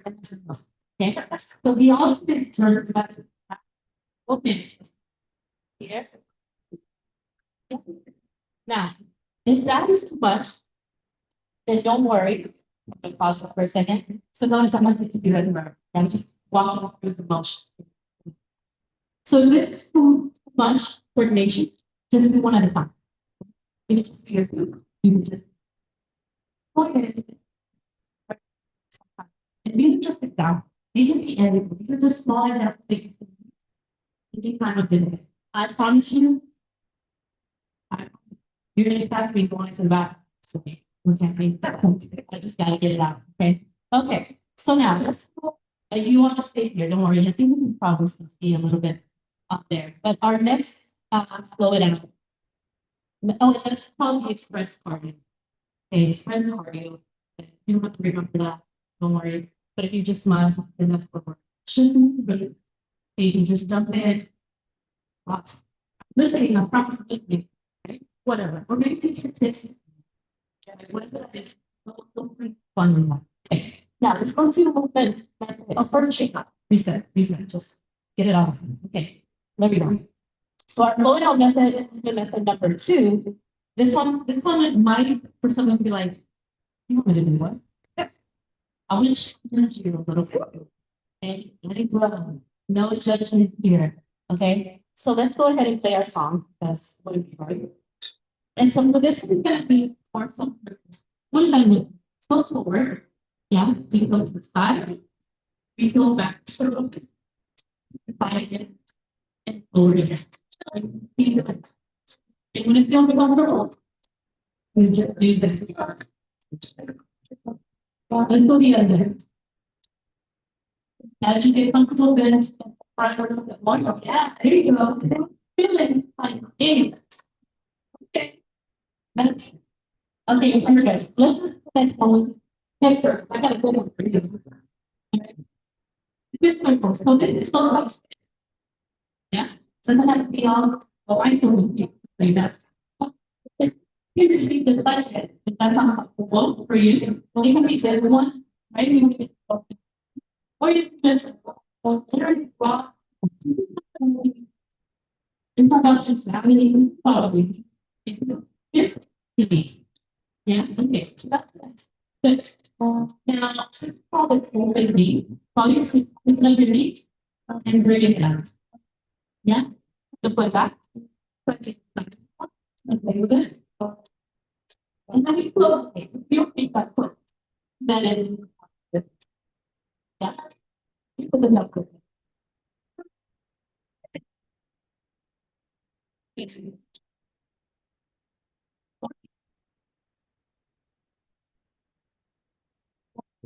So there's something here. You can put over and yeah, that's another thing. And then that's my favorite one is the baby. And out and you know, yeah, you can get that. But here, yeah, okay, good. All right, so this is gonna be read that. Let's do a little probably the movie one. So then let's right. Get to the one. Or fine. There you go, that's fine, whatever. Maybe some more. You can swap your digital while you're, starting rinse, you can do this. Okay, good. Talk to yourself. Okay. All right, fantastic. You all are being so good. Thanks for being good sports. Now shake it off. Now,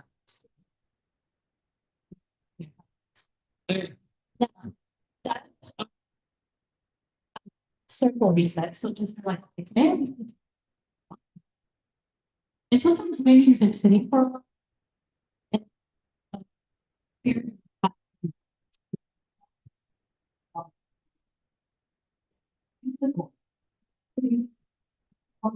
East of it. Well, and then we move it out.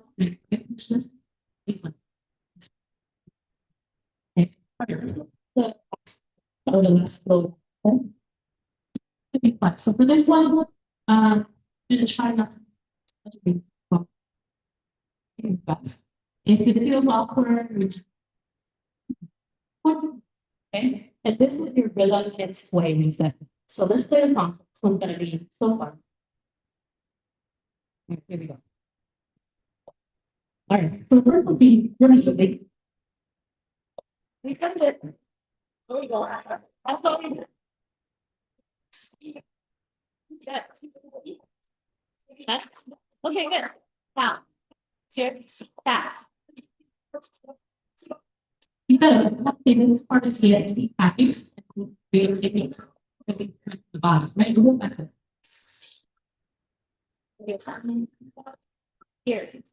Yeah, back to the front. Side.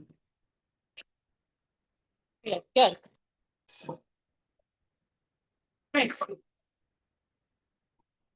Squats. Yeah, there's a lot. Rock. Rock is now. And make swing. Yeah, right. And make it raise. There you go. Great. Good. That's why we each and make it raise. And now, here. Out. Stay here. That's it. And you can do the line from the part places on there. Let's go a little faster level. So you can be right out of your bed, like, okay, I need a moment, I need right click, fix. Take a snap lap, spell it. That's it. Pop it up. That's it. Yep. Let's try the other foot. Other side. Tap out. Tap it. Tap out. Tap it. It's gonna require a lot of are you gonna lose energy? Yeah. Good. Now, if you really want to get to the feet, out, in, and then switch. It only if it feels good. Yeah, if not, maybe just come down to this. Watch whatever feels good. Yeah, say good. I know your finger. We're gonna go back and I figured it out. Ready? Reach and ring. Ready? Make it ring. Your favorite. I can tell. Reach and ring. Yes.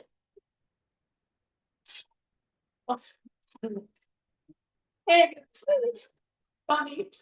Good. Yeah. Hey. Okay, so you right? So that is of course, especially younger children. You have smaller children. Like, I don't know, children, but I was effective, right? And then you can involve, whatever it is, the whole point of it is to be really small. Right? Sometimes in the car, it's like, or certain people out, let me just take it out, right? Maybe just do a little rain dance while you're sitting. It doesn't matter. It's point is to, okay, now let's speak of shape. Let's shake. And just like reset, reset, reset. Okay, we're almost there, I promise.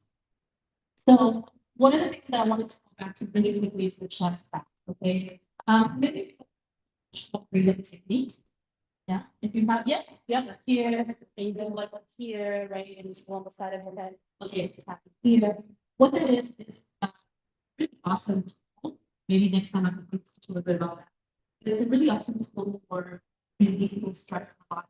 It's been used, everything under the sun from stress to ADHD to all kinds of different things that. But so this is one of my favorites for that. You just don't know that you're doing it, you know, but you're really releasing the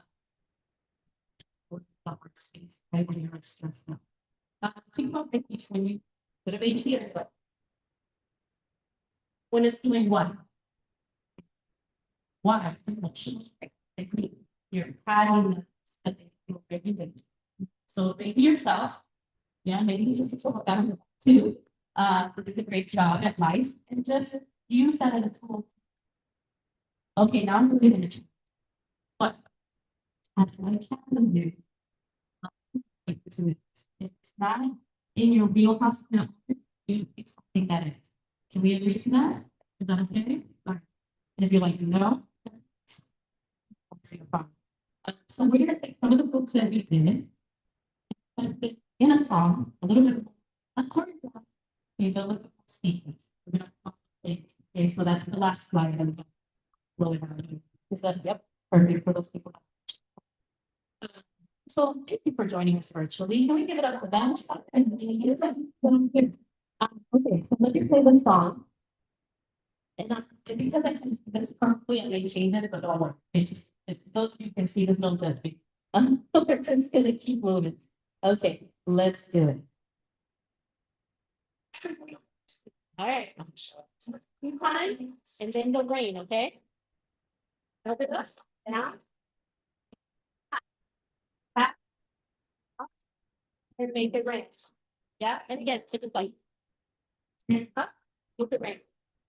Okay, I'm a magnet. I'm a magnet. I attract it. Everything rainbow. Yeah, okay, let's march it out. And already I know I changed it, but what is it? That's it, right? Yes. It. Beautiful. Back on magnet.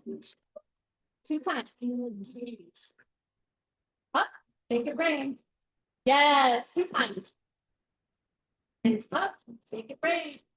Good, that's it. And up, good. You got one more, you can do it, come on. And up, very good. All right, let's do these right here, these are easy.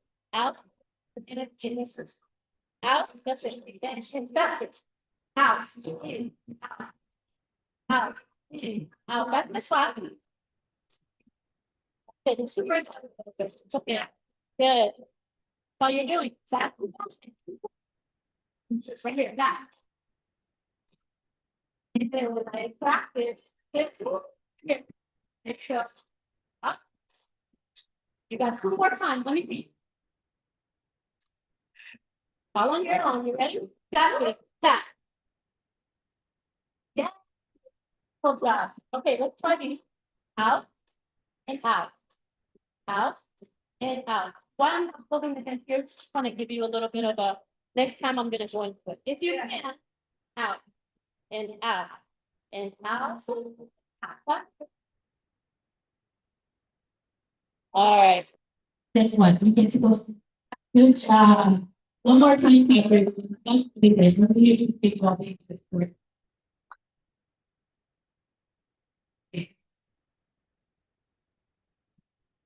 So sit down.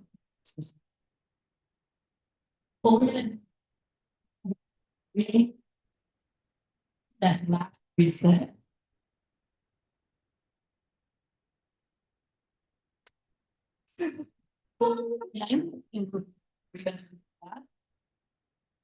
So, and in this reset, we're gonna start to welcome stillness.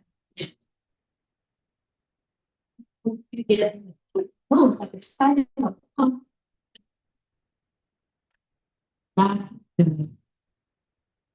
So we're gonna do right away sitting.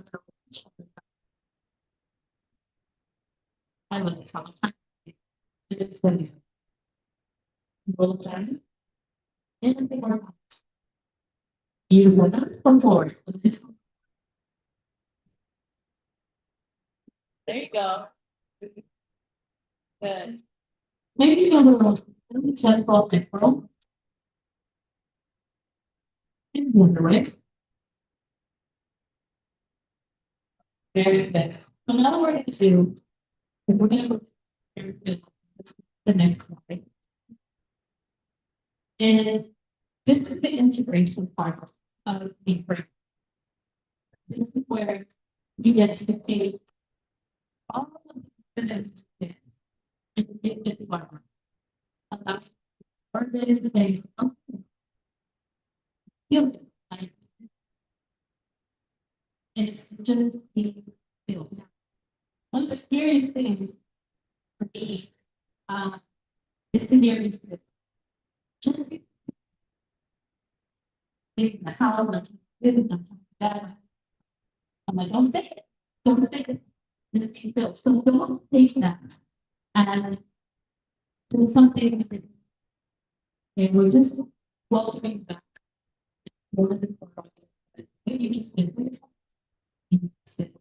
So take a deep breath through your nose. Just and exhale. Yeah. So one more time. Because inhale and so what we're going to do now is I'm going to invite you to close your eyes. So I promise it's going to be so much better. Is we're going to do experience. I'm just going to bring over this board. And I'm going to walk you. Okay. So first thing you can even you just want bring attention to your head. Your hair. Maybe your hair brings you joy. Your eyes are beautiful combinations. Maybe if you compliment your smile. Your ears, your nose. Be present with is. Let's look at your head. And the way it supports your head. How does it feel? Does it feel tense? Does it feel stiff? Three-quarters and one point. And then let's go to your shoulder. Basically,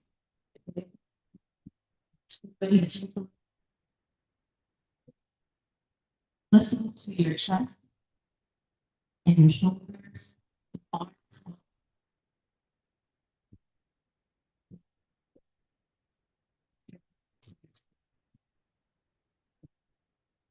How are you feeling?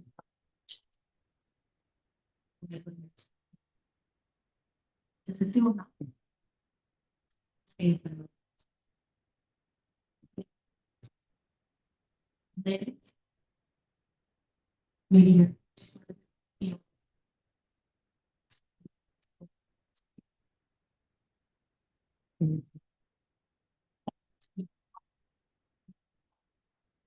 No.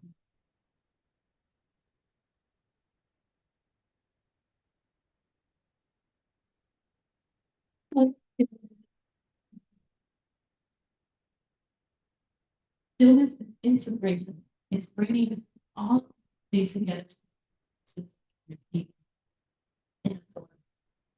Movement cracks things open and stillness. So, so let the stillness the moment.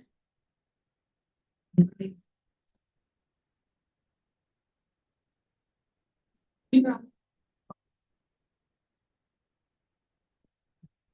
We're almost there. We're almost there.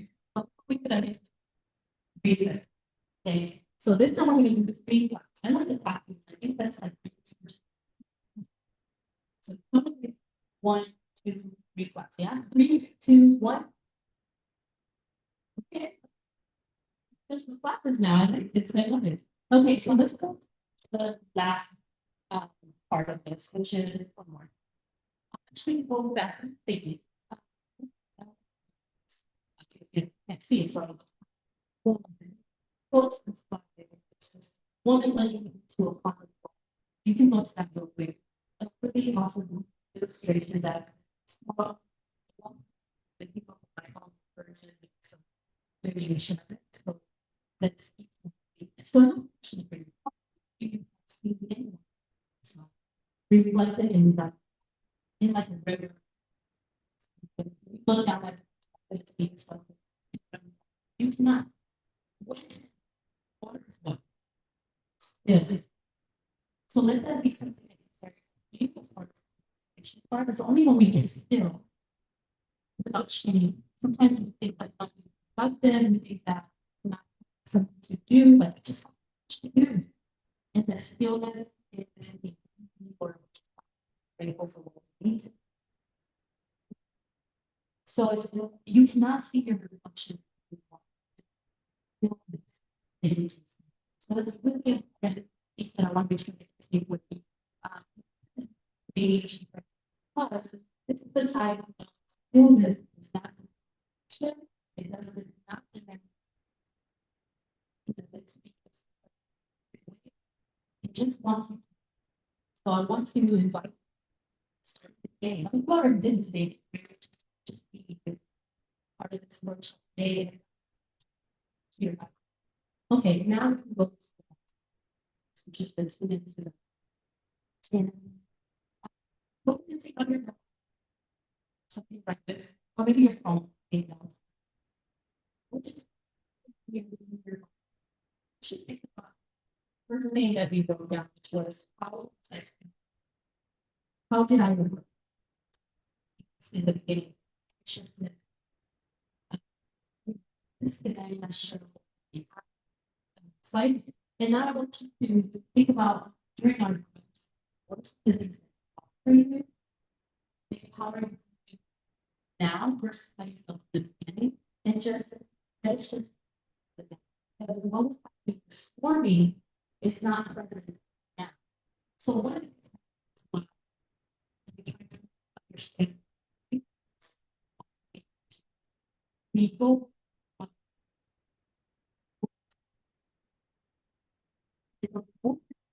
all those say no. And so that's something that it's you go to the next slide. So it gives me that you're not eat out. No,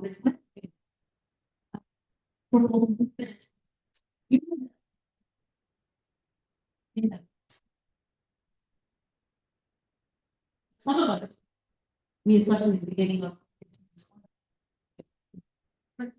you want me to do this for 15 minutes?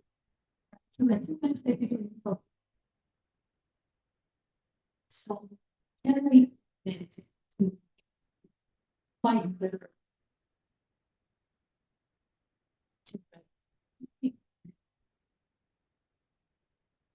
Fight what calls every time. Think about it. It's really that's the whole take messages. Okay. Share.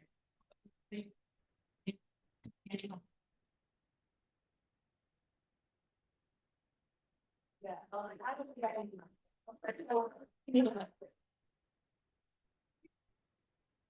Thank you. Hello. Because she still uses. Oh, that's the direct one. Is that? Yeah. Oh, all right. I don't know if it's good one here.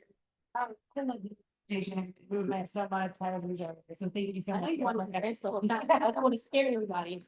I felt this morning, one of the planners to this event, I was like frantic, I felt anxious, I was excited, I felt tension in my shoulders and neck, all of this. And after like doing all the movement, the stopping, the everything, vibing with everybody, I felt like the release in my shoulders. I felt really like the tapping component because I do EFT tapping with myself and kids and family and clients. I just feel more relaxed and like it's like, oh, it's fine, you know? So thank you. Thank you for coming up and sharing with us. I know it was that's like thank you for that. So the whole point of saying So I do want to say this, as far as the framework.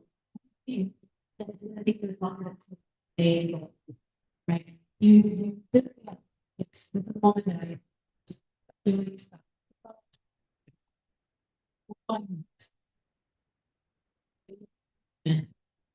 Go get a snack. It doesn't have to be specifically like, right? If I'm on the way to get a snack, do the little break dance. You know what I mean? Actually, this one looks different. Again, if I get to the side, I'm gonna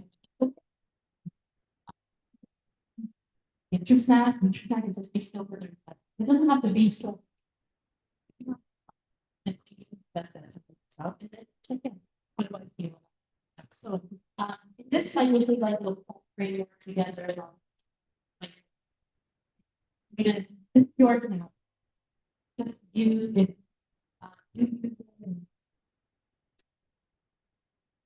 Share. Share with other people. Okay, let's go to the next slide. So now, this is in closing, celebrate. Celebrate yourself. Celebrate those that.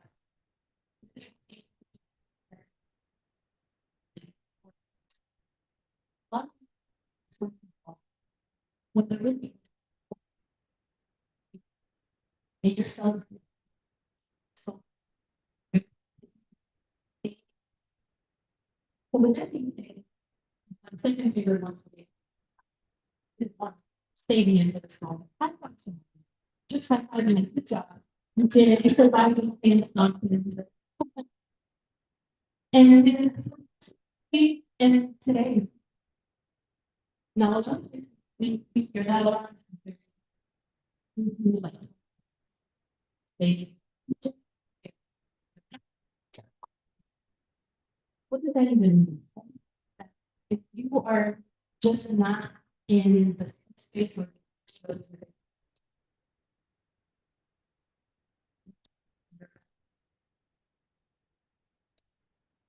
or maybe you're not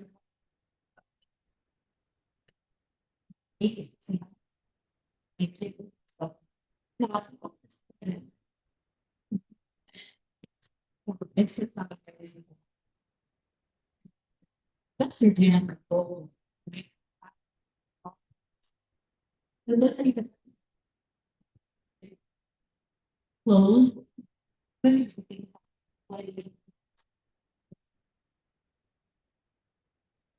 And then just remember that you're supposed to do. Then 5 minutes. Sure. Just allow it. Make your body feel.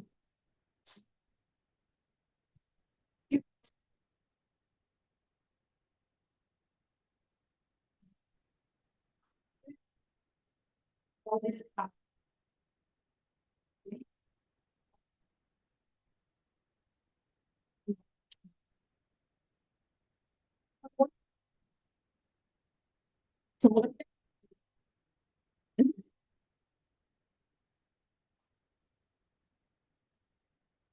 But yes, thank you. There's a sleep, yeah. There you go. Bring in there. Thank you so much for being willing. Be here today to go. We get to the very last.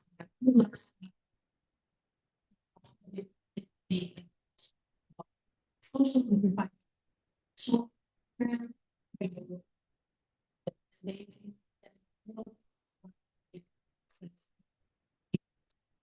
So thank you. It's been my absolute pleasure to be here.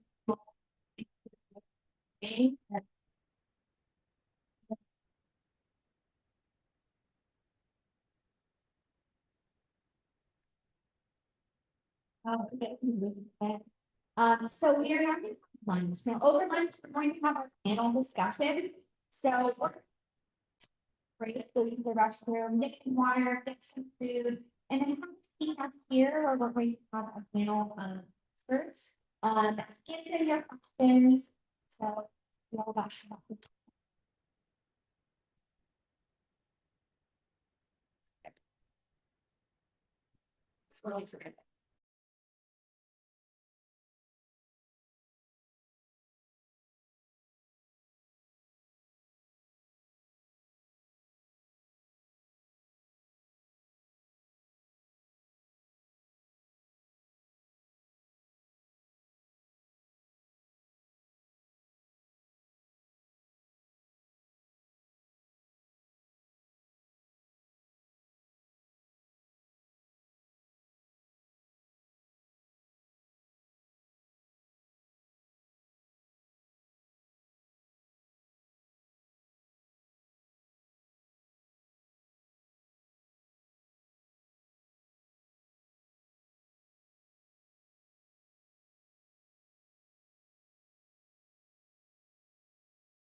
Oh, and it's all dreams. Yeah, we're oh, okay, yeah.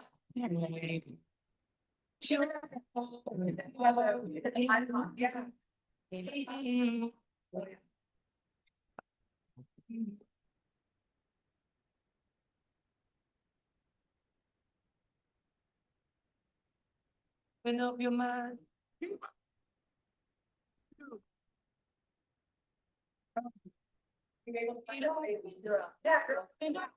So damn your thing. I'm looking to it, and you will find love, love. Listen to the music of the moment, people dance and sing. We're just one big family, and it's our God forsaken right to be loved. Love, love, love, love. So it's all no, no, no, it cannot wait. Sure, there's no need to it our time. Sure, this is our fate. Do, do, do what's a great switch over procedure. Your ear, so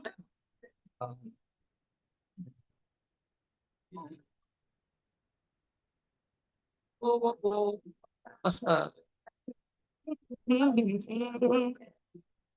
I've been still waiting too long, checking out turning the mirror, and bending over backwards just to try to see a clear of my mind. Getting us so much when you feel so many. It gets what I'm saying is they come and play the reason. Rid yourself of vanity, so just go with the seasons. It's what we had been to do, but our name is our share what I want. So take no more, no. Cannot wait. You so open up your mind. I see love. And I'm going to evolve and you will find us. There's so please don't take it to love. Take it sure. This is all.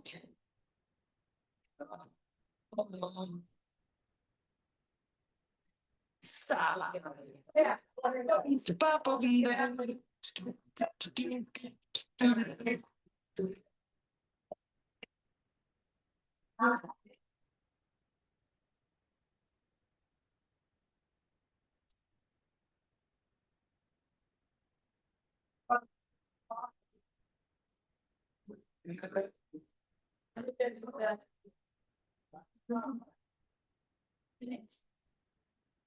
yes.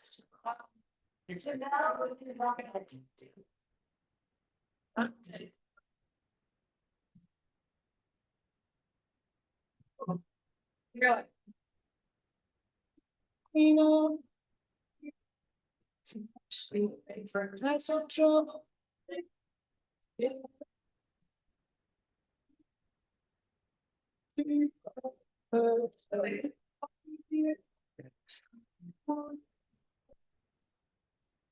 I drove from San Sure. I want you to stop.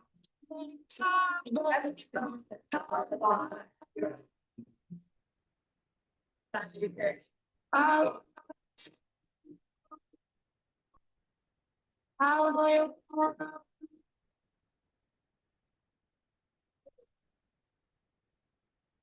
stop.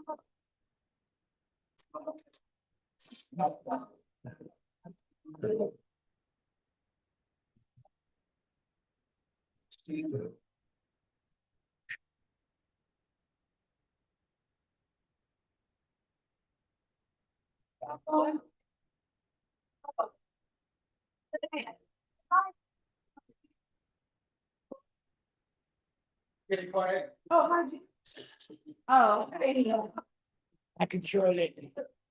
Please help yourself to more food, if you would like more food. I love. To insert to. Our. This is gonna be a great discussion, well, so. I'll be asking the panelists, save your questions till the end. So if you have a question, go ahead and write that down or make a mental note.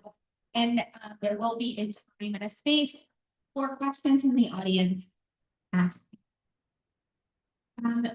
a variety of experience on this panel, so please use their expertise as we are learning and growing. She's the founder and CEO of Blue Stage Wellness. She is a dual certified nurse practitioner and educator who's integrated culturally responsive approach and being in decolonized, affirming that develop background in LGBTQ plus communities. Thank you so much, Dr. Chanel, for being here. We also have a very familiar face, Dr. Not Doctor.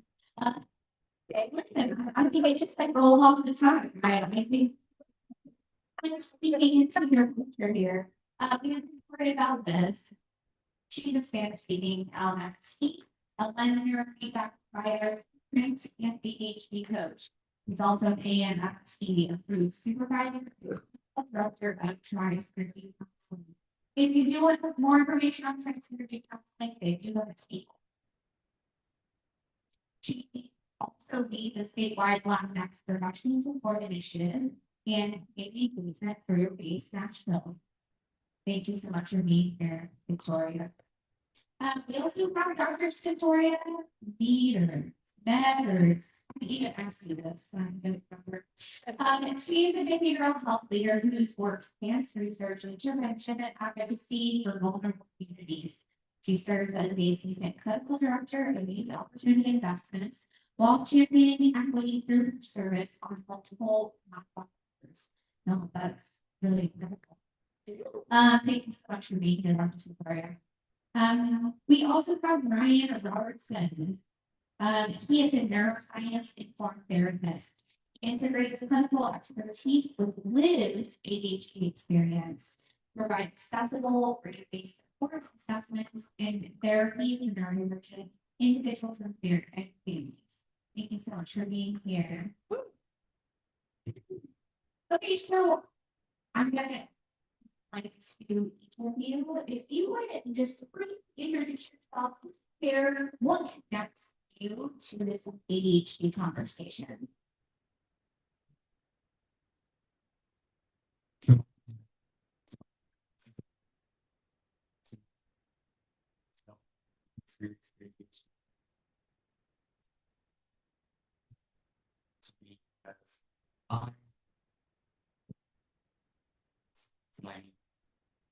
So it's really important. Available.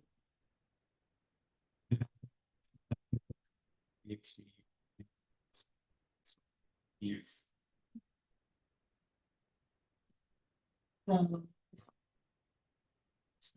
But I want to say that I'm here because I actually, so opportunity investment is a program. Yes, firstly, and I'm taking kids that do independent and actually some data kids. I actually work in the West. So the kids that's supposed to be coming in and out.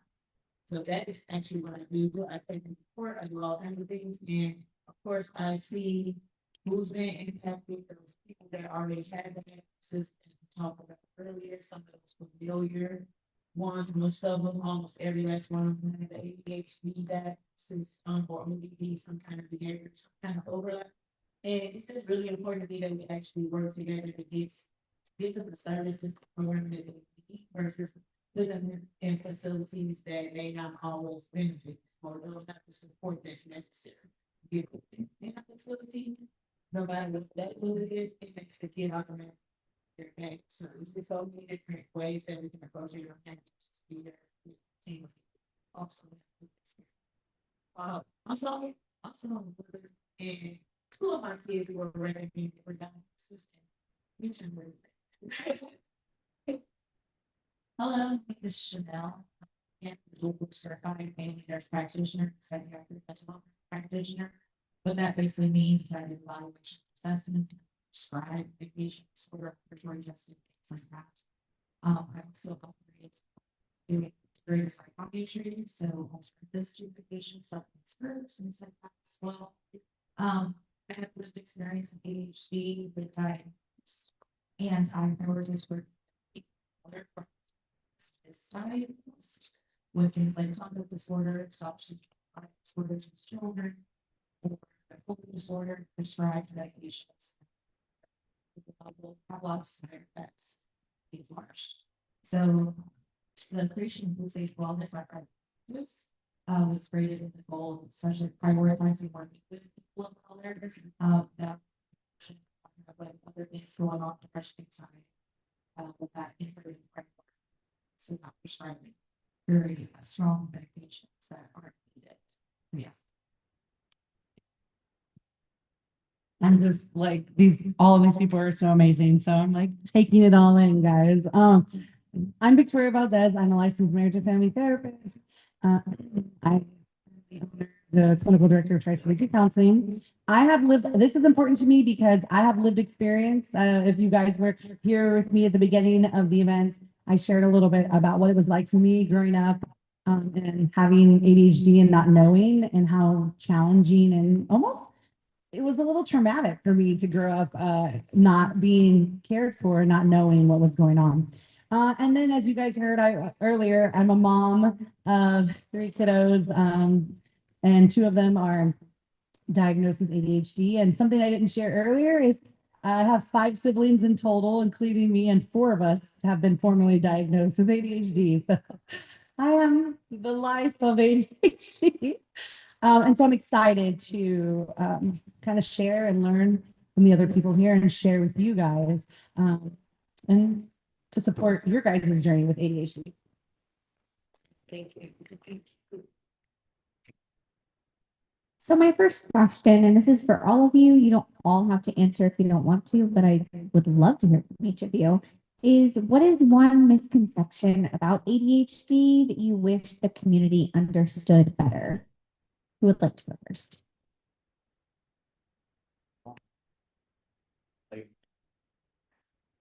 For me, the most common conception that wake up.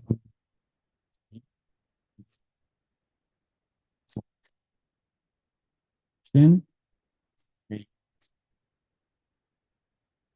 you're born, challenges you have in day-to-day change, stresses, and the supports that you have. Say, as a kid, you have supports with the maybe they're really strict. You might not realize things till maybe your freshman year of college because you're out of the house. There's supports there. So even though challenges and stresses of life can change day to day, they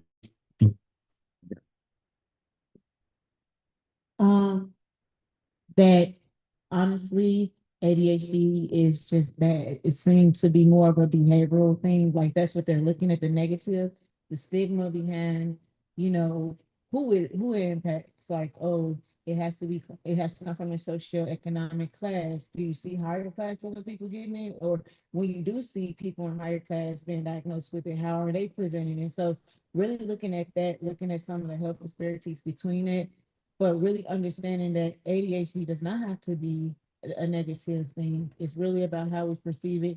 And realistically, as we look at all the different things, especially in the newer, keep getting talking to the mic.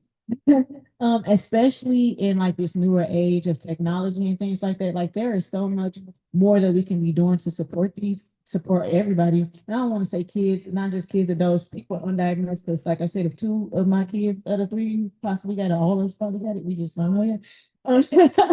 And even my background being in behavioral health management, understanding how screenings work, understanding, helping parents understand what screeners look like, what actually need to be implemented in schools and programs themselves, but really understanding that, you know, it's okay for them not to sit still. It's okay. We really need more patience, and we really need to collapse the traditional forms of what we used to do and start innovating and really working towards nurturing the brains and the minds that we have of different people. Yeah, and I love that. So what I was gonna just add to that is that that ADHD is not a bad thing. It's not a sickness. It's not that something is wrong with the person. Oftentimes, a lot of folks who are neurodivergent, whether that be ADHD or autism or other forms of neurodivergence, there is neurodiversity. So different ways of thinking, processing information, and spitting back out that information. And oftentimes we have to operate in a world that does not have structures or accommodations to work with that neurodivergence. So just kind of the importance is offering, figuring out what kind of neurospiciness level, what kind of flavor of ADHD are you, and then figuring out what are some things that we can do or implement to kind of help someone work effectively with their ADHD. Thank you. I don't have anything else to add. So like, I think that was amazing, guys. Thank you. I like that y'all are reflecting that this isn't bad and it's the systems that are not set up for people with ADHD that need improvement. So I appreciate each of you and the work that you're doing to dismantle the systems that have created that badness for people with ADHD. So our next question is for Chanel directly. So, from a psychiatric and medical perspective, what are some overlooked or misunderstood ADHD symptoms that you often see in adults? So oftentimes I frame kind of symptomology as adaptations and not necessarily symptoms, because that can sound pretty pathologizing for an individual. So I definitely do the reframing, like change the reframing kind of the language when I'm talking to individuals with ADHD, but some adaptations that I often see that some people come to me struggling with is task paralysis, time blindness, um, procrastination, that some people kind of think that kind of comparison with their colleagues. My colleagues can do these things very well and I can't, so something must be wrong. There's also in terms of like individuals that are in relationships, so couples coming to me saying that, oh, my partner is really upset because they think that I'm not listening to them or I forget things and I can kind of get into arguments with my partner, stuff like that. That happen. And we talk about those things as really kind of adaptations because, okay, so these things are happening. So when these things are not happening, what does that look like for you? Or how, or what do you see or at what points, uh, sorry, lose my train of thought, but at what points, when things are kind of working for you, like what's going on then? Oh, well, when my partner and I are talking about something I'm interested in, or we have this shared interest, like I'm able to lock in, but when my partner's talking about something I don't have an interest in, I'm like, okay, well, that's kind of like that ADHD in terms of that reward, like, oh, I really enjoy talking about these things. I'm going to be engaged with that stuff. So working in kind of that framework and those adaptations, I see that a lot in terms of like things going on with the client they come to see me, and they unfortunately think that it is something else going on. Or it's a problem. In reality, it's not. So yeah.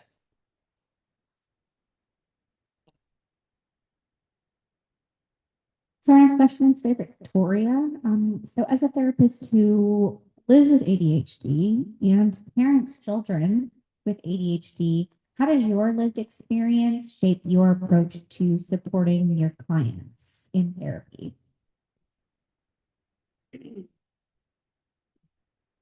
I think that it really helps having lived, not that every therapist who helps people with ADHD needs to have it to help them, but I do feel like it gives an extra empathy and validation to them because I'm like, oh yes, girl, I get it.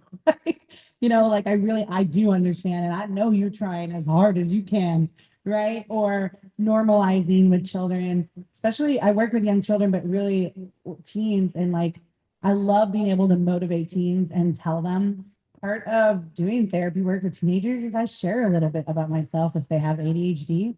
I tell them I barely passed high school. I barely passed college. And look at me now. So being able to have that and it empowers them, it makes them feel like they're heard, they're seen, having that lived experience. It also drove me to be very passionate about attending extra trainings, getting more or going to workshops about ADHD, making sure that I have the best evidence-based tools that I can to support them. So, yeah, thank you. This question is for Ryan and Dr. Santoria. What emotional or behavioral patterns do you commonly see in individuals, especially teens or adults who may have undiagnosed ADHD? I smile because it makes me think of what I heard, children of color are most likely misdiagnosed. So you might have tantrums. It's taking them longer to experiences. Something's going to make them sick easier than it might typical person. And to behavioral problems is not thinking, obviously, it's more uh, so intense and more frequent than ADHD. So I agree with that. I want to actually say a little bit of the opposite of it because I want to add to what he said and lean towards the positive. So with my youngest child, no, my middle child, sorry, got a daughter, that's right. With my middle child, um, I had to put in an IEP for giftedness, right? And the reason why I had to do that was because when he was 5 years old, literally within the first month of school, they were trying to say he's compulsive, he's this, and I'm like, no, he's not. And then when they tested him, even now he's still performing in a 99 percentile. And I've even been told that he doesn't look like it. I've had to sit in the IEP room with somebody trying to tell me that my son doesn't have a skill, but when they test, he does. They recommended the testing around the ADHD, saying that he was hot and cold. Personally, what I had to learn in that moment is I don't see those things at home. And that's probably because nothing excites him at home versus the way that it excites him at school. And I had to really come around to it. On the opposite end, though, so I want to say that because some of it is, yes, the emotional tantrum, but really, especially in Black communities, misdiagnosing them or looking at, just that behavior versus how creative and how nurturing their minds really are and how they process information. Um, and then for my oldest son, who he's in 7th grade, he went his whole time not speaking in school, literally and then they actually misdiagnosed him with dyslexia. The school did, because they did this IEP for him in elementary school, because they wanted to make sure he had an IEP by the end of and because I have a doctorate, and because I work with assessments, and because I do screenings, and I have passed my test for licensure, I just hadn't turned in the paperwork. But so I had to actually challenge that, and that's me knowing what to do and say, hey, first of all, this kid been diagnosed with sleep apnea at 3. That person's almost the same, honestly, as ADHD and everything else. Also, he can read. He just wasn't talking. And now I won that I won that argument with the school district because also during this whole screening, all they said is that he was constantly fidgeting. So he wasn't even speaking. He was just constantly like he was moving, and the moving was not bothering any of the students, but he had to be moving, even if it was just tapping his leg or moving his arm. And so I'm like, why didn't you test him for ADHD during that screening? Oh, well, we thought you wouldn't be open to it. Well, why would I ask you to do it? It was my son who came to me and advocated what he needed because I instilled in him that if you feel like something is wrong or if you need some extra support, I'm here. So he came to me and asked to be tested. And that's what I did. And now here we are in 7th grade. And just recently, last week, they realized they are just not understanding what I'm saying to them and that they were supposed to reassess him. And now they're like, oh, they called this meeting to say, hey, he's processed all this information in a few minutes. Hey, even though this kid was failing in the first 4 weeks, within the last 4 weeks of that quarter, he had a B because his brain picked up on it and then he realized he needed to do it. So is procrastination the issue? Is time management the issue? What is actually, he wasn't throwing tantrums. He walking around the class. And that's also what I had to realize was that he had a situation in which when he was in elementary school, remember, he wasn't walking around in class and he was just sitting and fidgeting. In middle school, he's got to move around. And so what you see is his academics is increasing, but so is his movement. And so really understanding like, hey, you guys need to reassess him. At first, they wanted me to go to the doctor for this extra diagnosis, but after really sitting down and hearing all the teachers say the same thing, saying, hey, this portfolio doesn't fit a kid that's supposed to be dyslexic. He's supposed to be reading at a kindergarten level. He's not reading at a kindergarten level. He is answering all the questions in class. He's the first one participating. He's doing this, that, and third. Yes, there are some devices that is, but he is not, he's not presenting that way. So really understanding that, like, I have two kids that present completely different who possibly have the same thing, and really understanding that it's always going to be different depending on who we're talking about and whatever formula that they are made of. So I see it all. I see the tantrums, I see the sitting still, I see the emotional disturbance, but I also see that I had the quiet one who didn't do all of that and didn't even come out of his shell until middle school.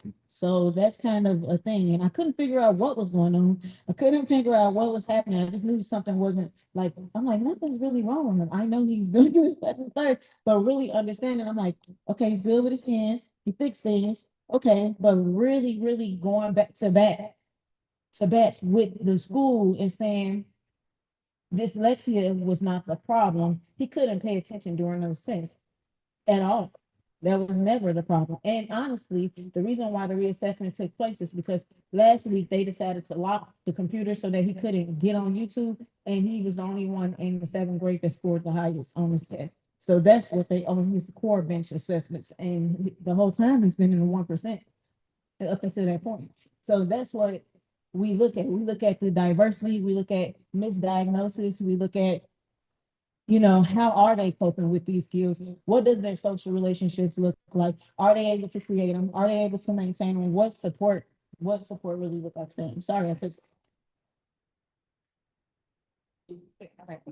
I just want to emphasize what she just had to go through to advocate for her son. And that's with her having all this extra knowledge. Yes. So imagine for people that may not have that information, or know about screenings and the processes and things like that that go into getting an actual true diagnosis, an accurate diagnosis, and having a child that, like, oh, they said they're dyslexic, and that's it. And that's the only resources that they're potentially able to get.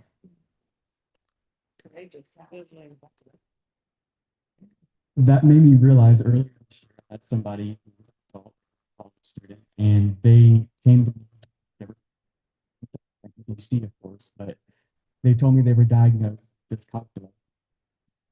And I asked them if they had a copy of their IEP. Luckily, this person had an entire copy. Something people don't realize, unless maybe you're educated and you went to school, maybe you just know about it because you read about it. School psychologists technically in most states can't diagnose you on a like medically. So you might have had all that testing done, but you're not going to realize, oh, they're just going to pick out the things that the kid's struggling with. So did I have to do really any of the testing? No, I took all of that data from there. You did have this, except they just didn't say it was a problem because you weren't really exposed to it in school. So I think that's something important to touch on that you guys mentioned. Yeah. This is actually perfect in our next topic, because receiving an accurate diagnosis is so important for people that have ADHD because advocacy sometimes is needed. So other barriers that individuals do face when seeking an ADHD diagnosis or evaluation. I mean, we've listed quite a few, but any other barriers? I feel like there's a lot. I want to say that other things like the anxiety, depression, and really looking at like more so, like taking the time to be patient versus just putting some labels on people is also contributing to some of it. And so, um, it's also finding people that look like you. And then in Black communities, you know, some physicians, especially the older ones, don't want to diagnose you with it. And it's because of the stigma behind it. So it's like this double-edged situation in which it's almost like you can't win because you really don't want to put another label on a kid, especially if it's incorrect. But then at the same time, you know, we're often misdiagnosed or we're diagnosed at a later time. Like that is actual statistics behind it. Most people are diagnosed at a later time. Younger Black men are probably diagnosed a little sooner, but but really just looking at that and then who do you relate to? Who do we, you know, and then some of it is the fact that the IEPs, like if they're actually implementing these IEPs and stuff like that. So it's not just me looking for a person that's like me or me looking at a person that can speak to me about what's going on. It's also the translation of information after the diagnosis to those families. Like, how does that family actually receive it? You know, and if they actually will receive it, and oh, well, Junior just bad. That okay, got it. Like, what is happening once that diagnosis is there? Um, whether it's ADHD or autism, and then what to do for that caregiver. Like this is the biggest thing with that barrier as well. What to do for that caregiver once these diagnoses take place and things like that. So sometimes it's just not centralizing that information. Sometimes it's the actual faces of that information, and then who you trust, the distrust within the systems and things like that. I was gonna touch on too, another barrier, especially as it like intersects with race and gender expression.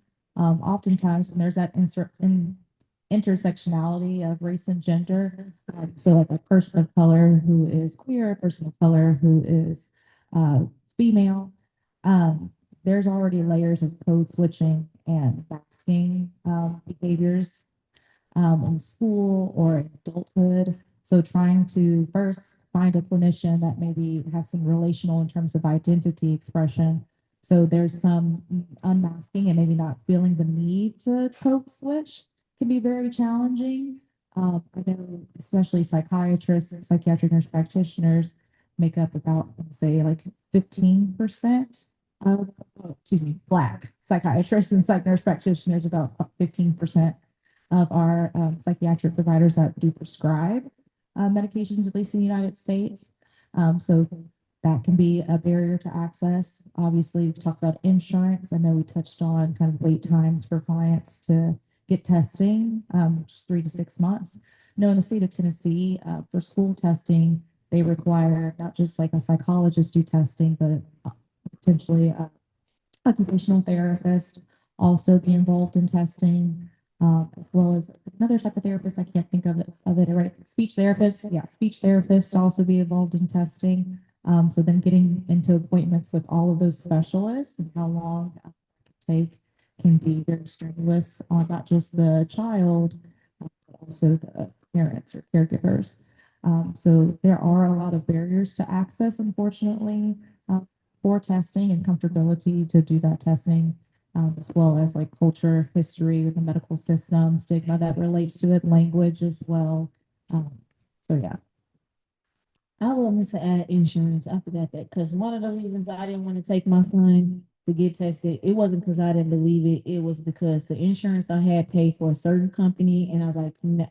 And it's because I work in the field. And so, really looking at the fact that these kids need other well, adults too. Everybody, the insurance is paying for only a certain amount of mental health care, diagnosis, and things like that. And even though we have lifted some of like who can we treat and virtual opportunities and things like that, there's still a limitation around being able to, there's still a limitation around just the access itself.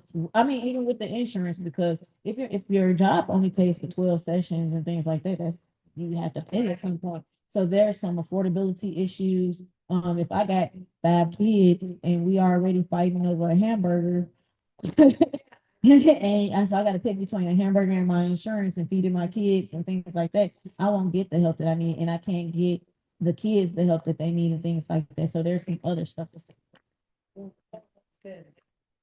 I think another very really just ties into everything we're saying is the financial aspect of it. Uh, Assessment and like evaluation is really time consuming and expensive as well. Uh, Another thing with that, good assessment, you're going to really standardized assessment measures. You're also going to have collaboration, preferably a parent, maybe a partner as well. Misconceptions, like we just mentioned, gender, cultural differences, which I think that's something we're going to get into, but you guys already touched on, so I think that's. Curious about with the rise of social media is self-diagnosis. Yeah. And I'm wondering if you could speak to just your experience with self-diagnosis, especially coming from, I saw this meme on Instagram, and I think I have ADHD. Um, and sometimes that's absolutely true, and sometimes it's not. Can you speak to that, please?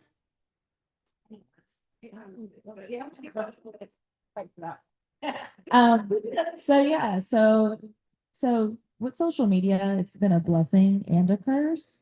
The access to kind of more information so people can be like, oh, well, this is something that's not just like me that's going on.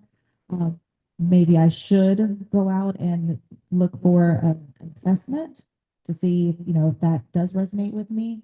But having some clients that are self-diagnosed when there's such overlap uh, with kind of those things that go on, things like fortunately like depression, anxiety, bipolar disorder, but also knowing that like those things can co-occur as well.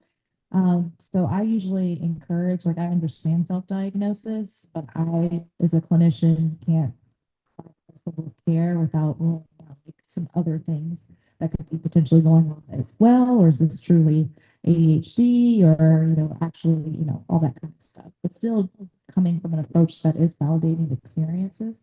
I know a lot of individuals struggle with executive functioning, and executive functioning is a piece of ADHD. It's not the whole picture. So it's how can we even support the executive functioning as well? And executive functioning being still task paralysis, time management, procrastination. Those are all executive functioning things, and it doesn't necessarily have to be ADHD as well.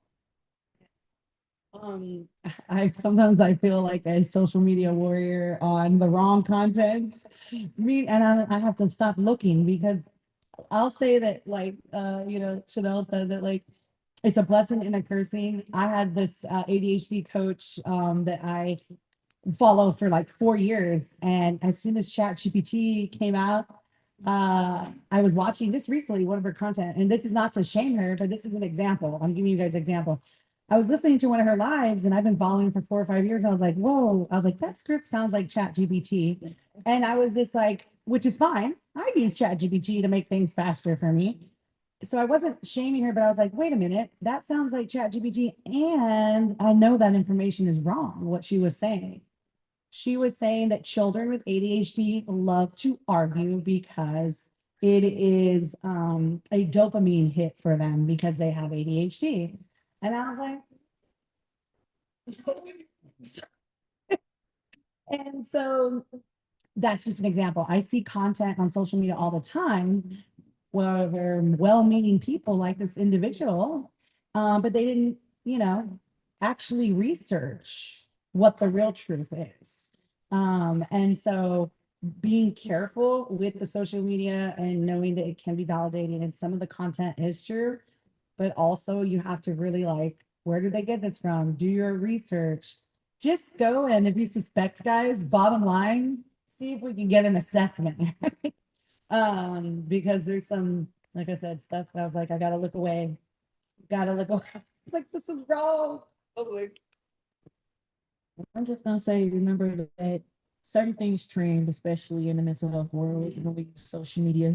And I'm also saying that though, because when I was interning under the chief medical officer of SAMHSA, one of the ways that they track what's needed is through the social media trend. So they are like looking for words, repetitive words, and really trying to understand, like, okay, is there a need for this and is there a need for that? And as an English major first, right?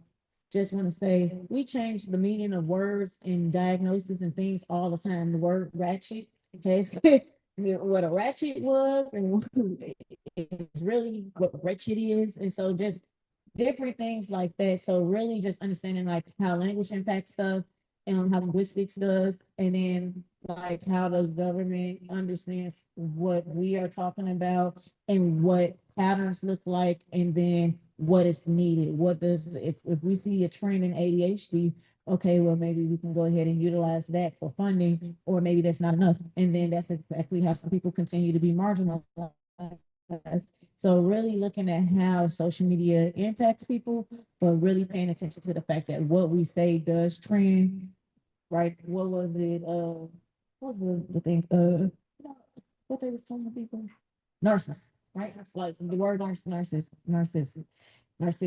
Oh, narcissism, Sorry, yeah. narcissistic. I couldn't get it for 2 seconds because That's all right. but literally, just that became a trend, right? And then you had people that really started thinking, like, am I narcissist? Am I a narcissist? Right. Am I this, that, and third? And then so just really, really thinking about not just that self-diagnosis. What you saw was TikToks of people saying, I'm a diagnosed narcissistic, and this is what this really is. And so just really saying it's good for what it's good for, if it's a real diagnosis and if it's accurate, and then it's not good. The good part is the information that's given from parents and people who have it and who found things that work for them.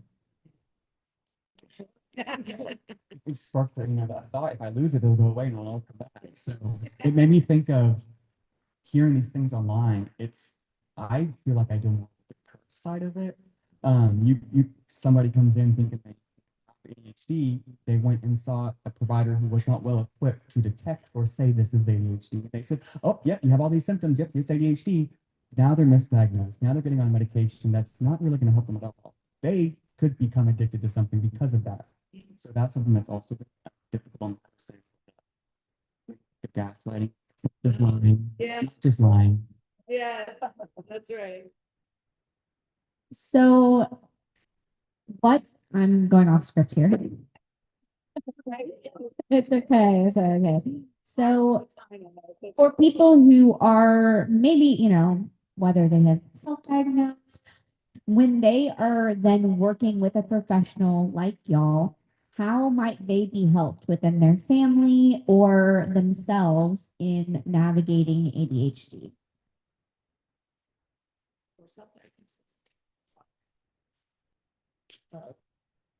I work with teenagers and those people get diagnosed. But I will say, but even the accuracy and things, just the mixed diagnosis and everything else, and watching them take their medicine and not take their medicine. I like what she said earlier when she was just talking during her presentation, Miss Victoria, and she was saying medicine doesn't it doesn't fix the behavior or give the skills that's actually needed. And because that's what I see at work, right?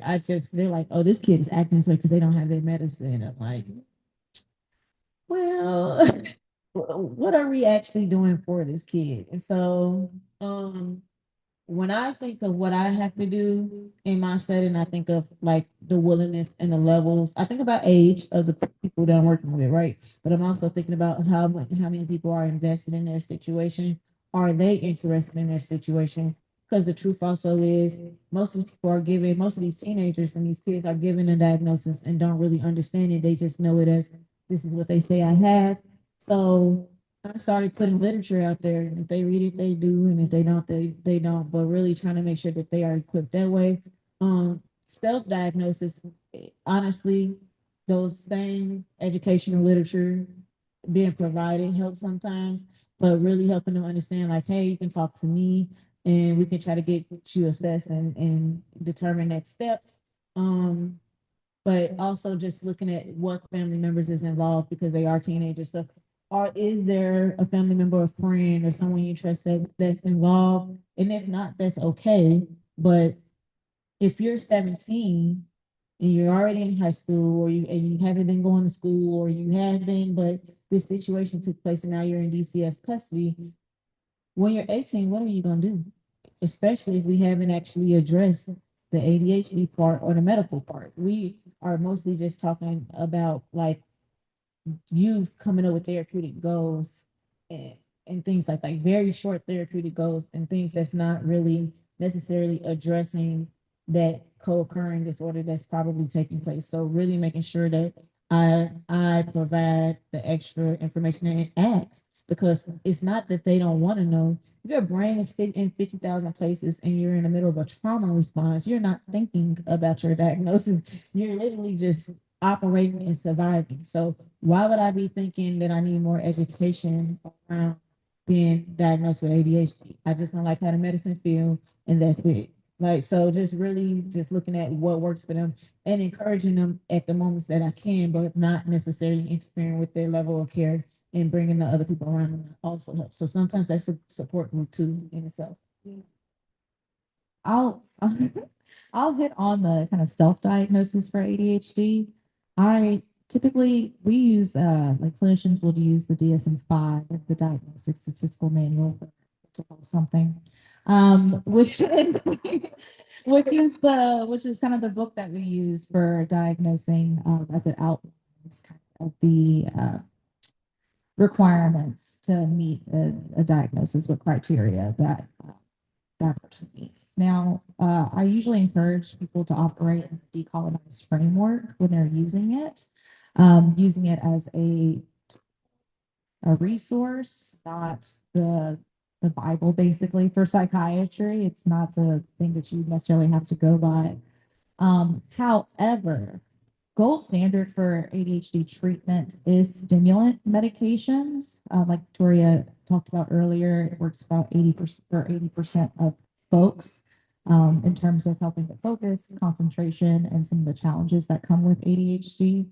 I don't know any clinician that would prescribe a stimulant because it is a controlled substance, Schedule 2, one level up higher, we're getting into opioids and morphine and stuff like that.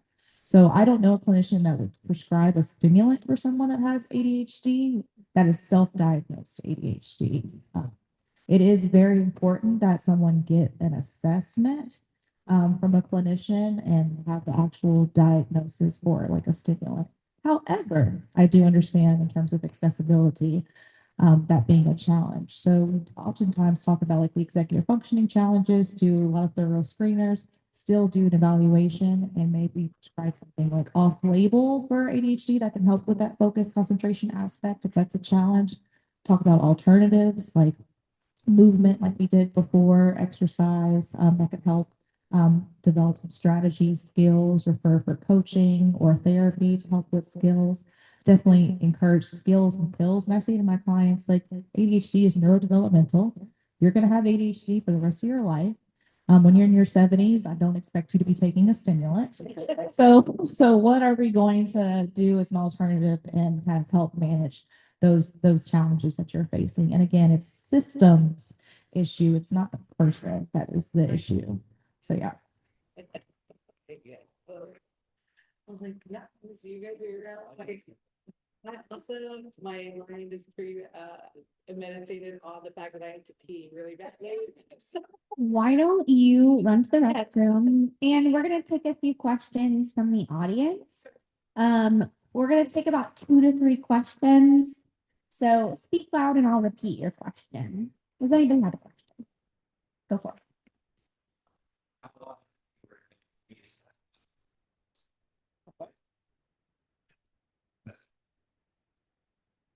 So the question is, how often do you recommend reassessment after a diagnosis of ADHD? The only time I recommend reassessment is if they tell me kind of their first assessment sketch, and that's when I'll do reassessment of ADHD. I know that there's been some recommendations in terms of like if they were diagnosed in childhood to like reassess in like teenage adulthood, like before they go to college. And that's kind of on the guardian's perspective, the client's perspective, and some research because some people do get misdiagnosed as a child. And then later on, they realize like, oh, oops, whatever. So I usually get a thorough history of kind of like what was all involved in the test. Did you just sit in the room and yeah, or was there any batteries of tests that you did, computerized testing that you did? Kind of what was your experience? What were your parents saying, your guardians saying? What was going on in school, things like that, because it may not be necessary, and I wouldn't want to do that additional burden. Actually, having 17-year-olds and older, or well, in Tennessee, I think it's 16 and up. So realistically, they have the right to challenge whatever diagnosis is there. They're really helping them understand, like, you do have the right to challenge it and request a reassessment. You actually, oddly, don't necessarily have to accept every diagnosis. And so it's a whole nother world when it comes to accepting diagnosis, being reassessed and things like that. And I'm not exactly well versed, but I do know the rights around it. And so really just encouraging the patient to make that choice themselves, because like you said, it's a lot to redo it. But I know in the situation with my son, remember, I had to go and advocate for that. And that's because I had the knowledge and I had to present what was already what the reasons why, and I had enough supporting evidence. But they don't really need that when they're like 16, 17. They literally can just challenge it, accept it, or not accept it. I've seen kids come in with ODD, bipolar, and then be like, "Oh, I just came from the pediatrician and we dropped that." I'm like, "What?" But they have the right to do that. So it really just depends on who's requesting. Kind of going back to what they said, I would just ask what the purpose is. Not gonna assessment level sketch, but why? If you had question, if it was questionable, let's do it. Other than that, I don't see what the purpose would be. Sometimes the MCAT actually does require testing within, I think, within 3 years last time I checked, and so they will require certain. So that's an example of why it's to be this would be, but that's the main question I'd say. Do you have an example maybe that you kind of came to your mind? Is there an example that you've done? Yeah.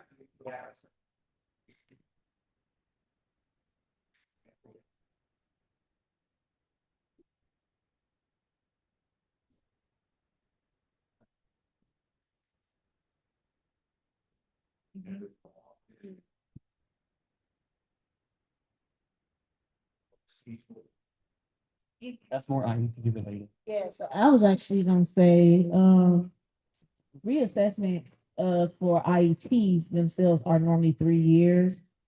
Yeah, they're 3 years. Three. Yeah. You're counting like, yeah, I think it's 3 years.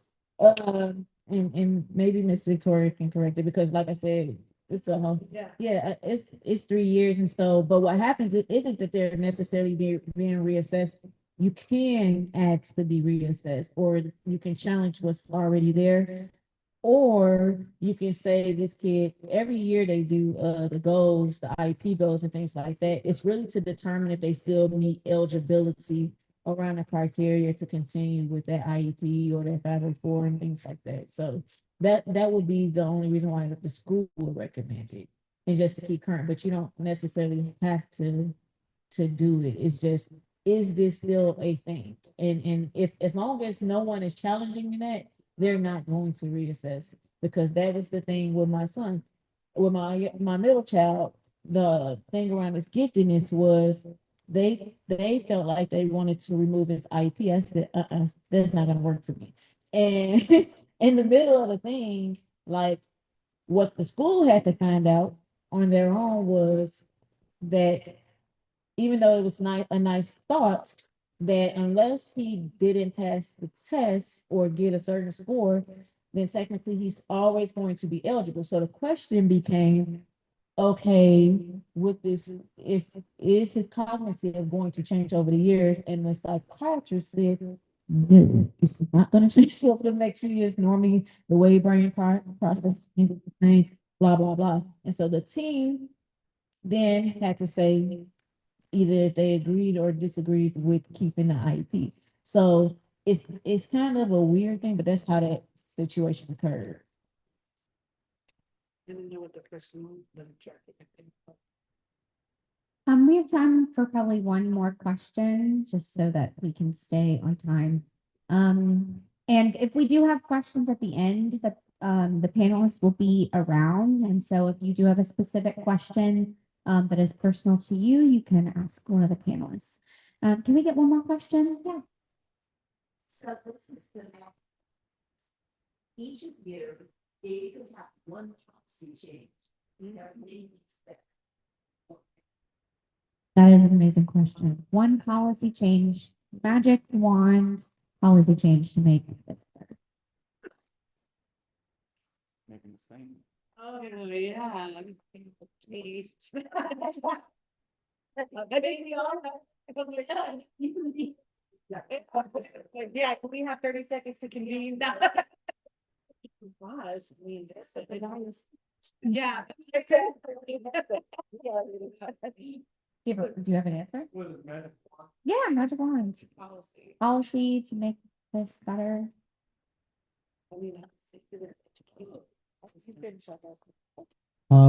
Universal healthcare. We all need access to healthcare. That would be enough. Yeah.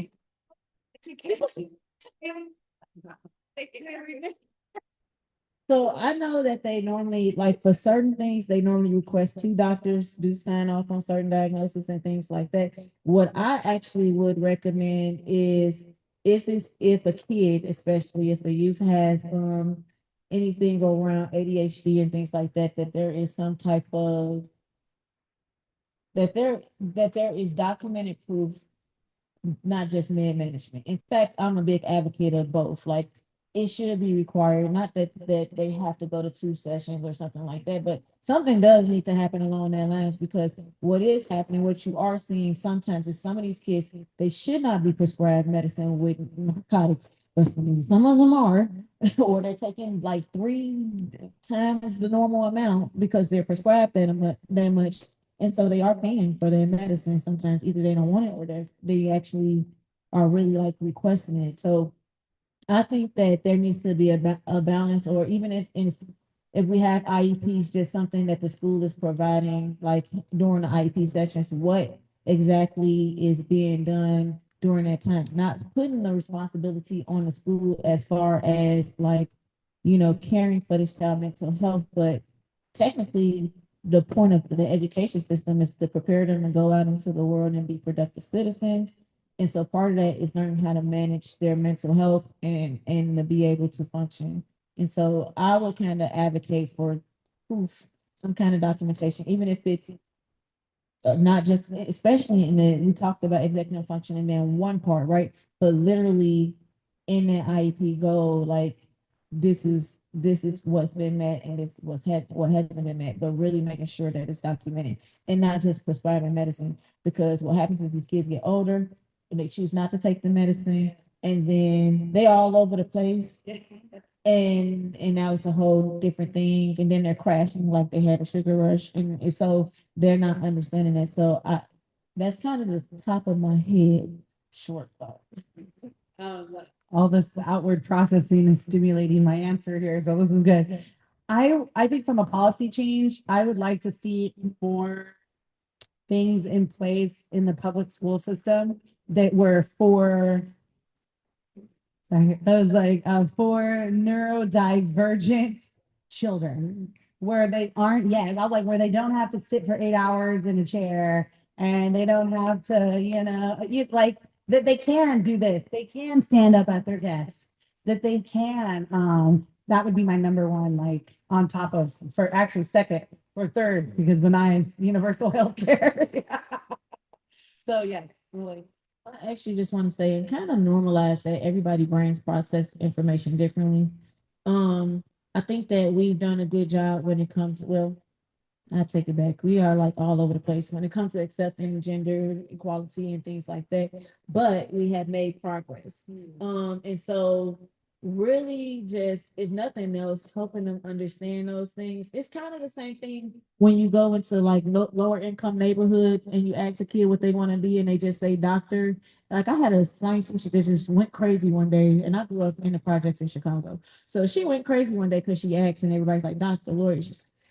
what doctor? What kind of doctor? Like, why? Like, she was like, this is all these kids know. But even though it didn't sound productive when she said it as I got older, I'm like, oh, you're not introduced to those things. If you just hear that you want to, that there's doctors, you don't know what kind of doctor you want to be. And then you see a lot of these, you're not exposed to it. So that's kind of what needs to happen in this setting. When, how are you going to advocate for like accommodations in college and you don't even know you need those accommodations, or you don't know what accommodations you really need, like that, and or even as the option, like a lot of them don't even know that it's an option. So and some of them don't go to college because they don't know that it's an option. So really just making sure that it's clear that our brain process stuff differently. School itself, there's so many different types of education systems should be used for them to have the ability to really figure out what works best for them. And I'm not necessarily talking about like micro schools, but really figure it out. You have the Socratic method of thinking, you have the other forms of thinking. So like for neurodivergent, I would say so Socratic is probably the best, but really allowing, and you got the Montessori, you got all these different ways. So really like allowing them to explore what works for them and really just funding those programs. Yeah. Because that's what it boils down to. Access, yeah. They get public access. And for schools like, for instance, Vanderbilt, my son is the middle child I keep talking about is in Savvy. He goes there, but they have limited funding. And I said, well, how many? I don't want to see two black people here, and I don't see too many. Honestly, I don't see that many Latinos and nothing else. So where is the funding coming from? Understanding that there needs to be other schools that nurture these different personalities Yes. and these different ways of thinking. Thank you. So as our final question, just to sum it up, any resources that you have for our attendees today? Books, apps, organizations, resources for individuals and families that are seeking more information or support. My favorite resource, because I even struggle myself with making decisions, Tiny Decisions. It's an amazing app. It's so much. Yeah. So kids with ADHD, even adults too, if they say they don't know, they literally don't know. They literally cannot give you an answer. So stop trying to make them. So Tiny Decisions. You put the choices in there, spin the wheel if you want to. It's chance. I love it so much. I get paralysis with decision. Yeah. Attitude Magazine, Attitude Mag. Yes, That's probably like my top sports, I'd say. yeah. I was gonna add just now. I was gonna add Chad also. I think that's chad.org, and we can give us maybe a over the weekend maybe to get the research sheet from all of us, and we can add that to when we send out slides and all those things, guys. But Chad, and then I like a Focus Mate for body doubling, which is just basically you can for free get a free account and you anyone in the world, and you're like, yes, I'm working at 9, cool, and you just with a stranger, and y'all checking your goals, and you just kind of that body doubling. So I really like that. I think it's called Focus Mate. Yes. Yeah. A free resource that I really like is, I don't know, it's an organization called ADHD Babes. It's for Black and brown women, non-binary folks. It's online. It's an organization in the UK, but they do like virtual groups for like $4. They have like a WhatsApp and accountability partners, body doubling, and it's like $4 a month or free. You don't get the WhatsApp. I think that's like a ADHD babes. Yes, absolutely. So yeah, that's a resource that I really enjoy utilizing. There is a time zone difference, but it's not that much. So yeah. I don't have anything to add. I just want to say I do, I actually am an advocate of video game therapy, and that is actually what I actually use. And it's important for a lot of reasons. Just and there is, just so you know, in California, there's an FDA approved video game for ADHD. So I actually am in the space of those things, like just being innovative in my approach. And what you do find is that they have some kind of interest in geek therapy altogether, whether it's video, whether it's video games, whether it's manga, anime. There's so many different ways, or it's either geek therapy or popular culture therapy. They change. There's so many different names to all this stuff. But realistically, what you're looking for is things that the kids or the even adults can relate to actually introduce those skills. So you can still use the CBT, DBT mindfulness skill set, while also encouraging them to like socialize, literally giving them homework to create a friend, how to make a friend. I'm not saying go to Roblox and make the wrong kind of friends, but but really monitoring it or creating a support group there, which they are taking the time to gain and they're utilizing that skill set. Because all games there's different types of games. You got your logic games, so you could be doing puzzles and things like that, but you also have it depends on what kind of gamer you are. So I'm more of a free world gamer. I like stories and narratives. And then you have the people who like to build things. So you have the people who really love creating levels. And I don't have the patience for that. But there's so many different things. And so really I think about like ADHD, neurodiversity and things like that, that is what they need because they're creating something. It's collaborative and they're using the skills that they don't normally use all the other times because there's a sitting still and focusing. So that's one of the things that I was awesome.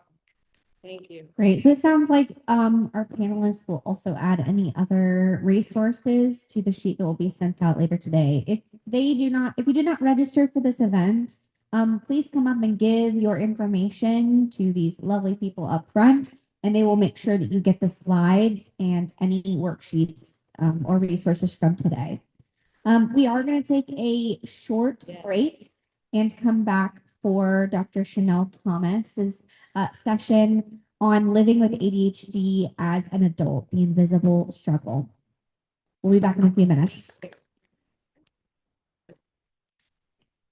forget to do that.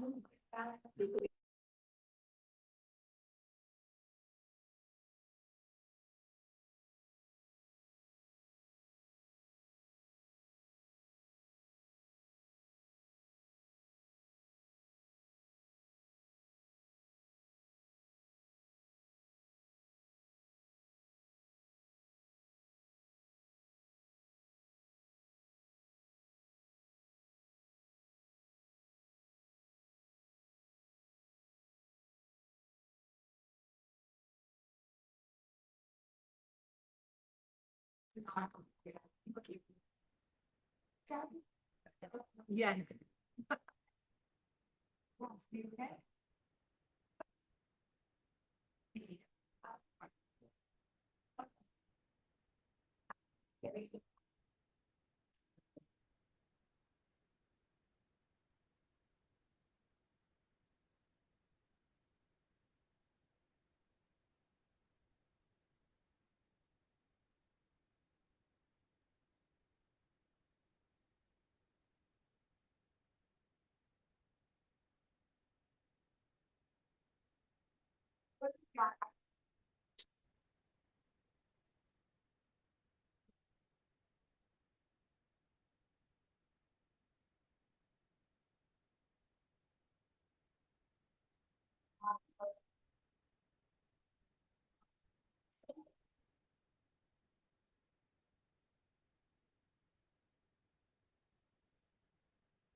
Yes,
ma'am.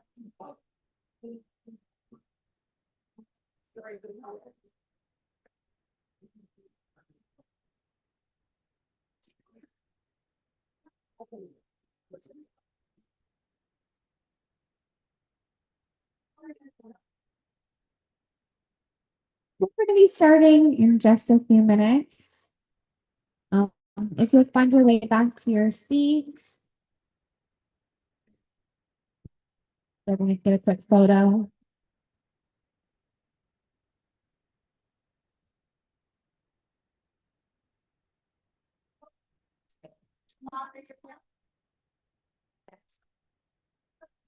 Do we want to sit at the chairs or just stand and stand? Okay. Yes, no. Yes.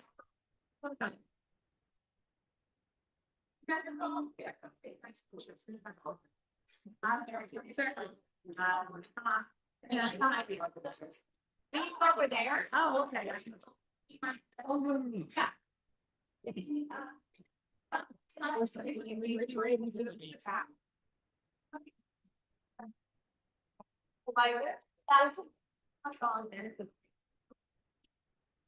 Okay, I'm supposed to.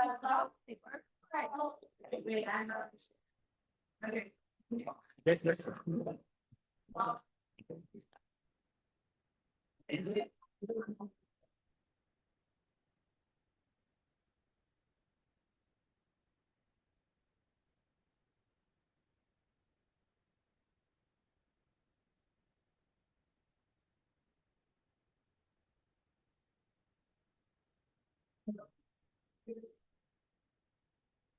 Operator.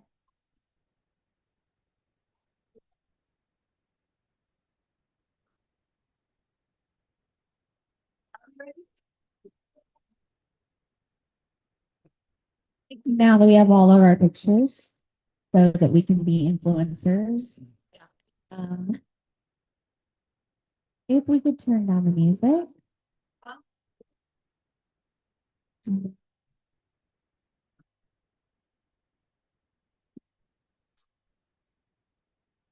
Thank you all for hanging in here this afternoon. There are more cookies. If you want some sugar to get through your day. Hello to all the people that are online. Let's acknowledge you again. Hi.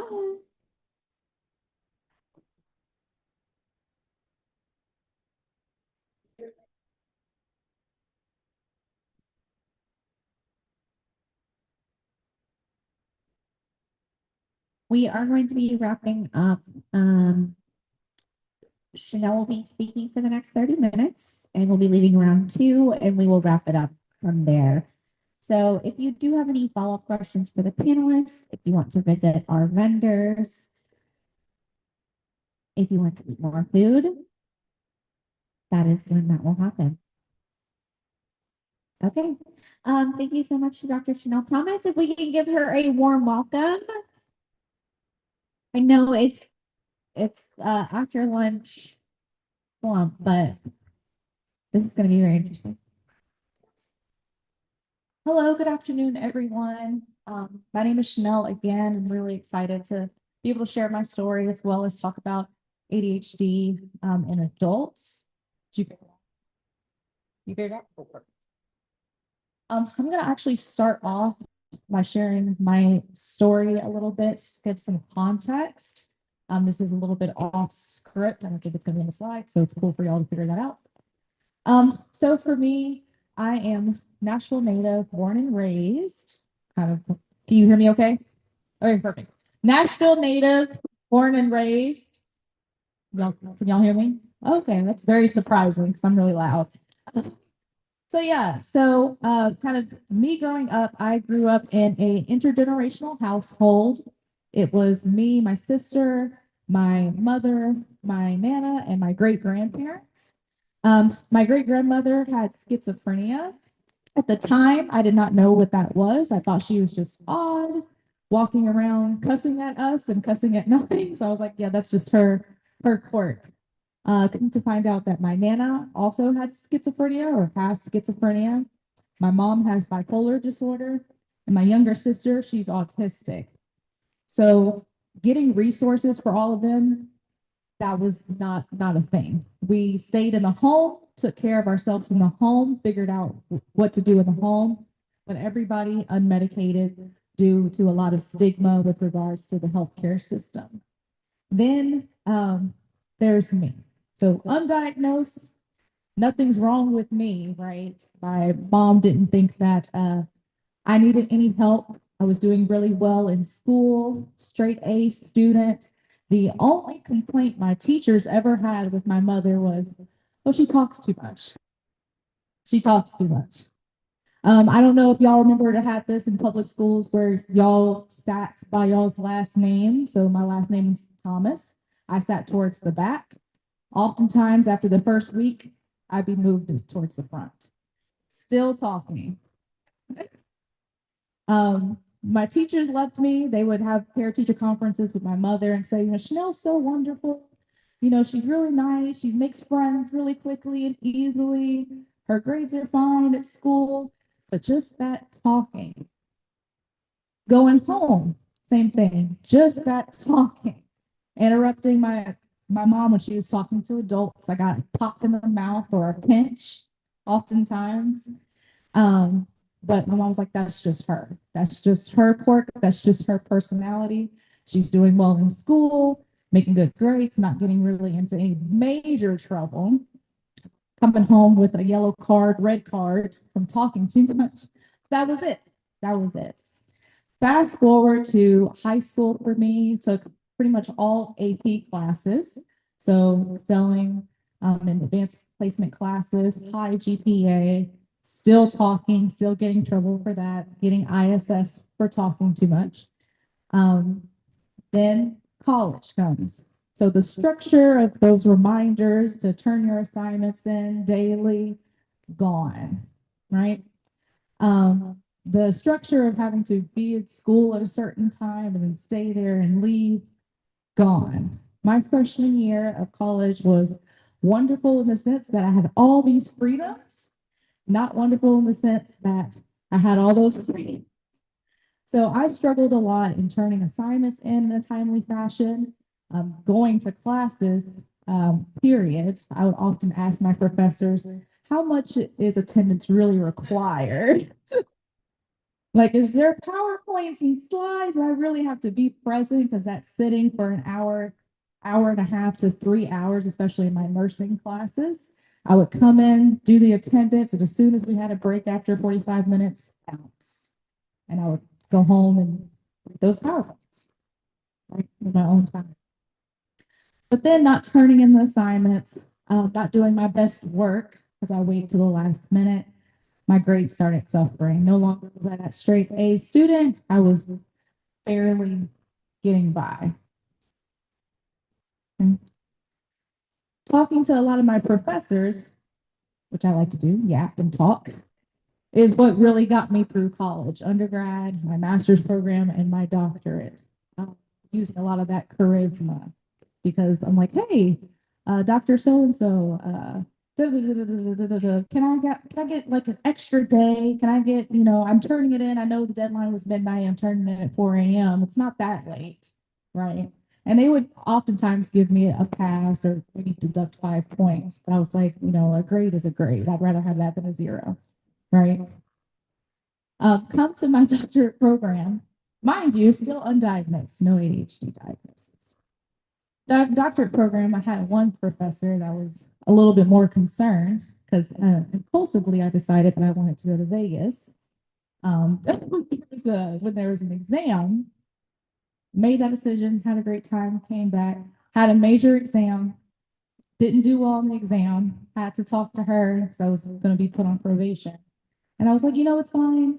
Like, I had some fun. Now I'm ready to lock in and do well. Come to graduate, working as a nurse practitioner in a primary care office with other nurse practitioners and colleagues, they were starting to show some concern in terms of my yapping, my impulsiveness, running around a lot, not completing charts in a timely fashion. And my colleagues in this office, who were primarily white, suggested that I may have bipolar disorder. Which I was like, okay, maybe that tracks a little bit. Me knowing kind of historically schizophrenia and bipolar disorders pretty linked in terms genetically. So I was like, okay, maybe that tracks. That's not necessarily my experience. I don't feel like I'm having a hypomanic episode. I've been like this all my life, right? Flash forward to relationships, being in relationships with other people and getting what my teachers were saying, what my mom was saying from my partner. You talk too much. You're not listening. When are you going to grow up? Why do you act like that?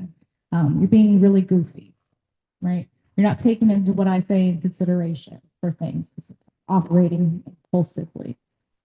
So at that point, as well as work, getting in trouble at work for not turning in or not completing my charts in a timely fashion, taking too long talking to my patients in the room, I finally was like, okay, I'm going to get this psych evaluation. That psych evaluation happened a year ago. I saw a psychiatrist, talked to him for 10 minutes. It was an hour-long session. Talked to him for 10 minutes. And he said, oh, Chanel, you have ADHD. And I didn't believe him. I did not believe him. I was like, maybe you want to talk to me for 10 minutes. How could you diagnose me with that so quickly? Maybe I do have bipolar disorder, prescribed me a stimulant. I was like, you're going to induce mania. I'm going to be manic. Now, since you prescribed this medication for me. So 2 weeks went by and I didn't even take the medication. I saw him at follow up and told him, like, I didn't take the medication. I'm scared. I don't understand how you came to this conclusion. So then he started outlining it for me, all the things that I was saying to him. He was like, and this, and you do this, and you do this, and you do this, and you do this. And I was like, yeah, but he was like, you know what, Chanel? You give somebody my number, take the medication. If something does happen, have them call me. And I was like, okay, I'll do it. It was Adderall XR. I took it. It transformed me. Finally, because I had been living in this experience of my theme of my life was overwhelmed. Overwhelmed. Good overwhelmed, bad overwhelmed, but it was always overwhelmed. And the first time I took that Adderall was the first time it was just quiet. And I said, this is how people live. Just quiet.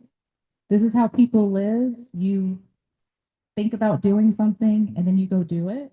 It's not 20 different things at all at once. This is how people live, that you can actually get a task done or do step by step and not thinking about a million things a minute. I didn't like that. I miss me thinking about all the million things, but that calmness that provided me was transformative. I remember being very overwhelmed with emotions and gratitude as I reflected on my life, and recognizing that I had been living life on hard mode this whole time. However, with the medication came people saying things like, "You're so great. Like this is really nice. I appreciate you. You're better to handle with the medication." And also, I experienced side effects of a lot of emotional blunting, basically meaning that I didn't feel happy, sad. I was there. I got my stuff done. I really enjoyed that, the productivity aspect of it. I was able to take in information and actually be present, listening to someone and respond and not say something goofy or interrupt them. I appreciated that too, but I didn't feel like me because I had been living this way for up to 29 years. So I chose to try a different medication. So like maybe it's just this one, maybe a different one will suit me better. And it didn't. It didn't. So then I chose to be unmedicated and try to figure out what are some systems that I could change and not necessarily have to change myself. So yeah. So I want to talk about a little bit ADHD, the invisible struggle. Is there a clicker? You can click. Perfect. And I'm going to look at that too. So the reality of the invisible work that comes with ADHD. On the outside, as I share with kind of my story, somebody may appear smart, capable, high achieving, put together. I get that a lot. How are you able to manage all these things? Or I can hear that from clients. Like I'm able to do all these big tasks and have all these great ideas. And a lot of my clients are engineers, doctors, therapists, and things like that. But on the inside, it's constant overwhelm, chaos mentally, some imposter syndrome. And I still have that, despite me being dual board certified, having my doctorate, doing all the research, studying, all this training. There's still a sense of like, y'all trust me? with it as well. And then some, I said it's emotional overwhelm, but that constant mental noise. And for some people, that can be very distressing, not knowing where to start.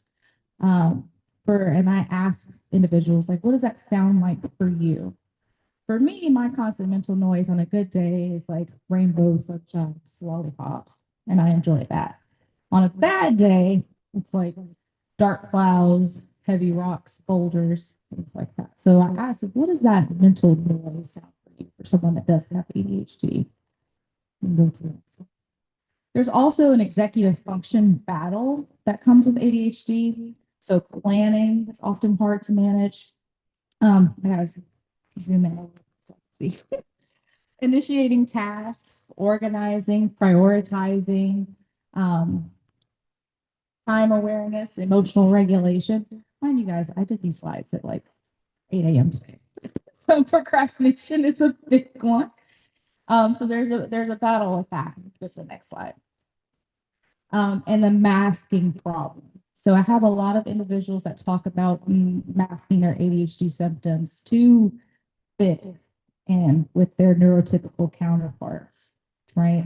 Because I got these comments, oh, you keep interrupting me. Oh, can you please sit still? Oh, you talk too much. So trying to mask and fit in to not feel like a hindrance towards other people around you. And that can be very harmful for someone that has ADHD because that's going to present in another way, such as like anxiety or depression that can occur because of that desire or need to mask to placate other people. Some other common challenges faced in the workplace and school, barriers in terms of inflexible environments. I think we talked about that in terms of what the classroom setting looks like having to sit down, not having an opportunity for a lot of movement in the classroom. So-and-so, you sit down, you need to be quiet. And then knowing, like, okay, if I don't listen to what my teacher says and I get home and they say something, I'm going to get a whooping or some other form of punishment. For me, plenty of whoopings I got. There's some other form of punishment, such as like my phone taken away, or I can't play my video games, or I can't go outside. And then lack of accommodations that are in school without doing the assessment, getting the IEP stuff. There's also social communication challenges. So there's a lot of misunderstandings for someone with ADHD. There's also social fatigue and then rejection sensitivity. Rejection sensitivity being someone says something in just a weird way that could be very neutral or giving a critique or some feedback, and it feels like you hate me now. It feels like I pissed you off or I did something. And it could be something completely neutral, like, oh, Chanel, I didn't really, you could have worn a different shirt. Just the end of the world, right? And that's different for everybody. And then healthcare inequities in terms of invalidation from providers, kind of being gaslit in terms of their experience, late or misdiagnosis. Again, talked about a little bit earlier, kind of those intersectionalities that play a part for people of color or different gender expressions and identities. Some people often get misdiagnosed again with bipolar disorder. Mind you, these were my colleagues who were psychiatric nurse practitioners and said that they think that I had bipolar disorder. And that could have definitely changed the trajectory had I potentially seen them. They diagnosed me with that and prescribed me a mood stabilizer. Or access to culturally competent care as well. So somebody that may be, ooh, I love this, seeing some Black kids running around and I get an assessment that says agitated or irritable, right? And I'm like, no, like kids play and run around. So kind of what is how are these children being described? And then also trying to compare that to what is like the norm, what's normative, because what's normative to one person is gonna be different than another person with regards to culture, identity, and expression of those things. Yeah. Some of the everyday struggles that no one sees, y'all probably, yeah, it's not up there, but I have a picture of a dirty laundry basket. So lots of piles of clothes, as well as a picture of some dirty dishes in the sink. I actually have a sign in my home that says the dishes are looking at me dirty again. For me, I do not cook frequently. I have to go out or have packaged meals because they will pile up. Then there will be naps and stuff like that. Like I know that from myself, right? So forgetting appointments you care about is often an everyday struggle for people that have ADHD. Losing the same item 10 times in one day, task paralysis that I talked about, the laundry, and I say laundry dishes stare down. You see this pile of clothes just staring back at you, and you're like, dang, I really need to do laundry. But then also time blindness with that. Laundry takes, I would say, well, it takes about like 10 minutes. Laundry does not take 10 minutes. And I know that it takes hours. The putting in the wash and putting in the dryer and then hanging them up. That's the part I usually skip, right? So even talking to clients about like, well, how do I manage those things? I have so many clients that similar struggle. Because I put it in the wash, then I forgot. And now it's moldy and mildewy, and now I gotta rewash them and yeah, I gotta wash it 10 times exactly. So what do I do? What do I do?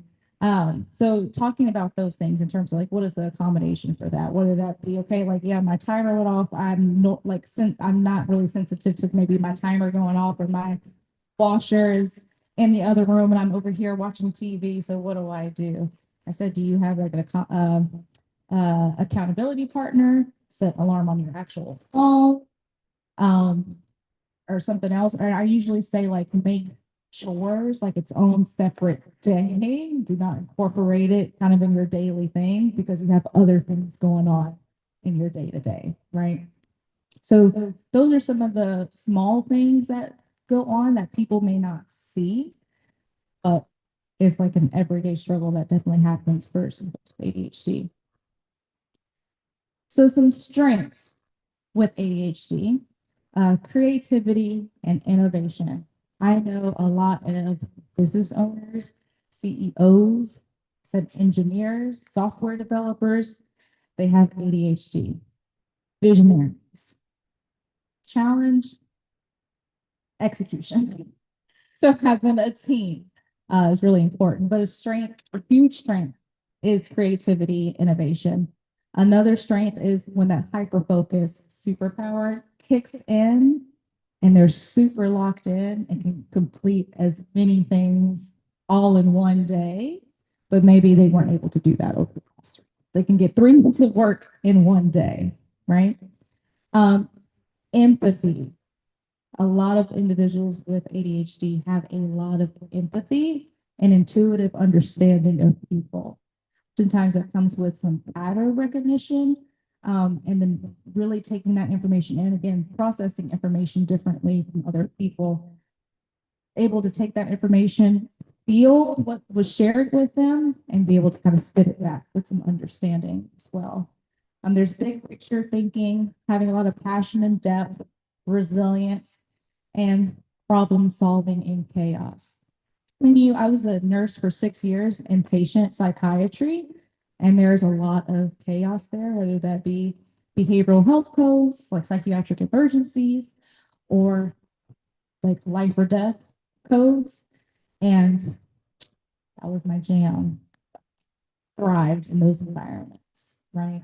They'd be like, how are you able to keep everything organized? And, no, and I'm like, because my brain is constantly like this. So this is normal for me. So yeah.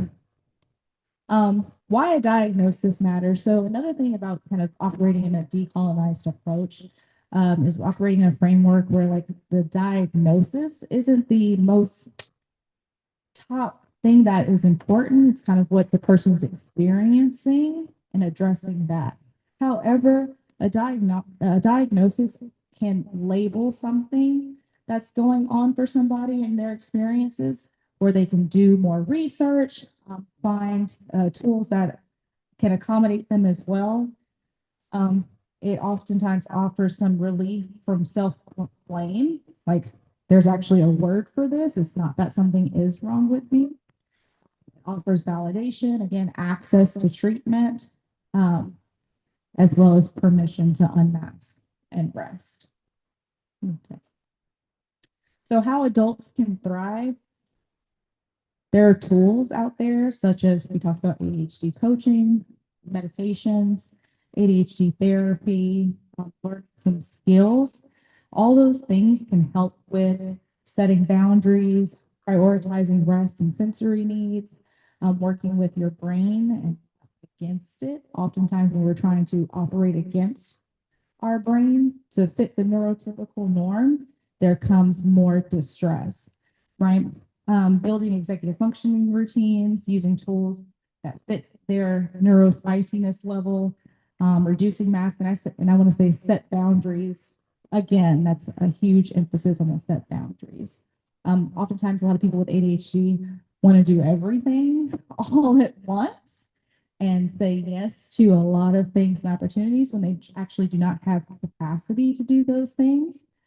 And then what happens next is a lot of stress, bad overwhelm, not the good overwhelm, bad overwhelm.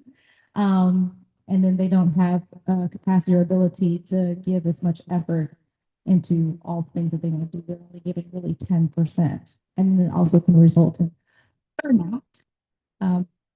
As a result of going over capacity. So definitely setting boundaries is important, saying no, or maybe not as another thing. That's all I have to say about that. I'm trying to think if I wanted to say something else. I had it and I lost it. That's it. Thank you.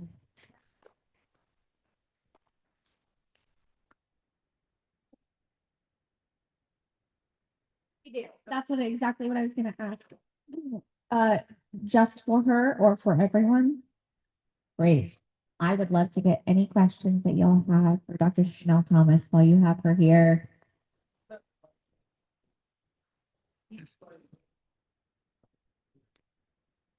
Be able to hear all of the presentations, just be able to, yeah, just recognize that, like, you feel seen. So thank you all so much. I felt seen in all the presentations and in your talk as well. So thank you.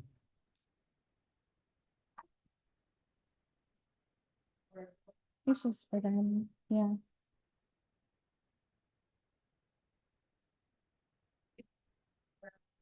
Examples of asking. And then also a little bit of insight about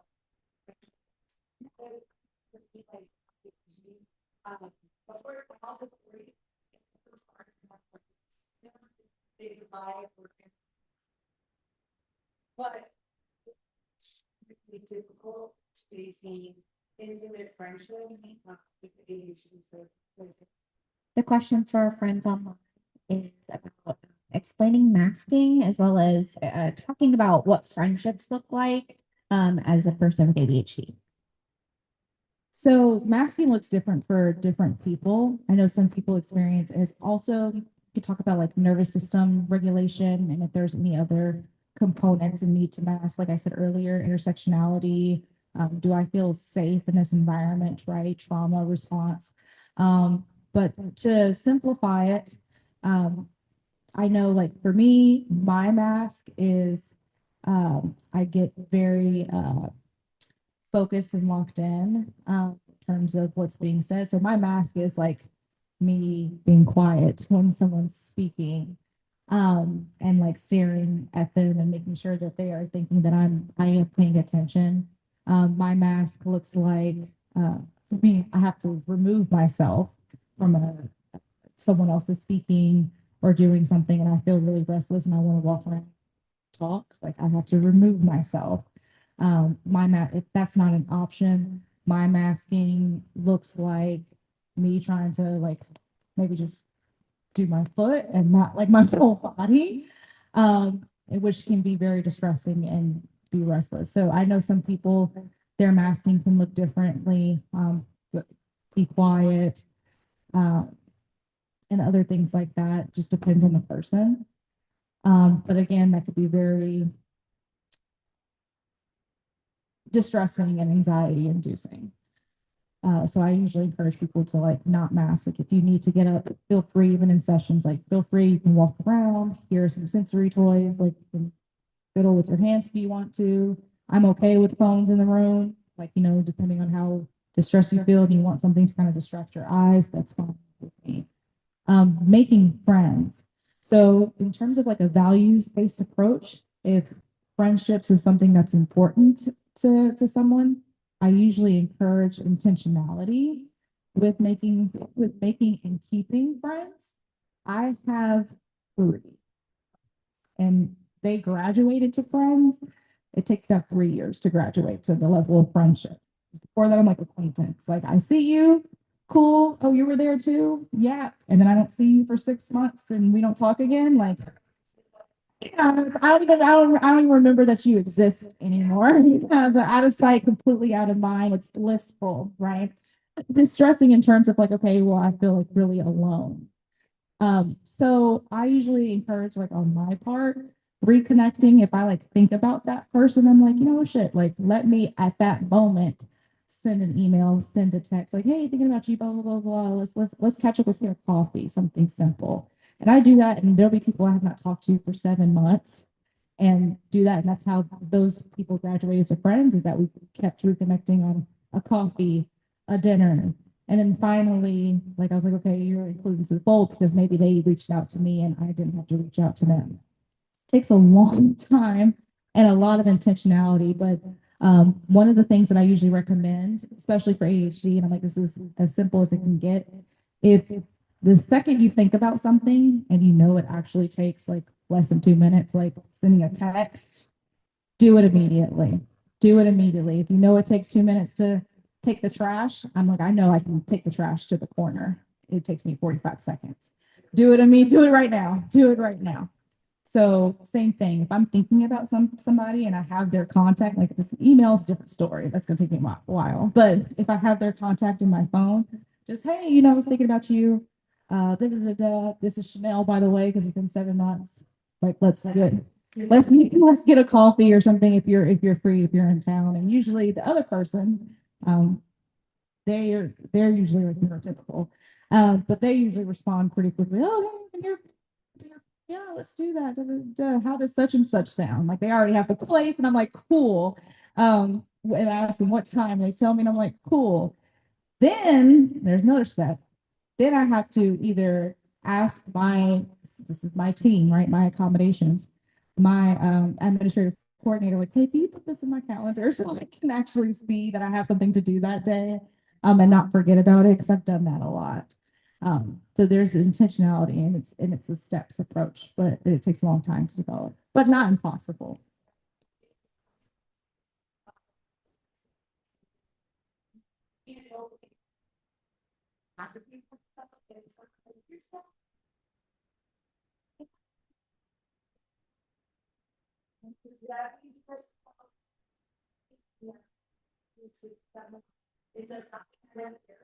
Yeah.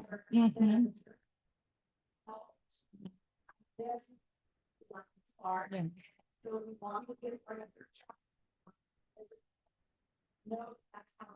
Yeah.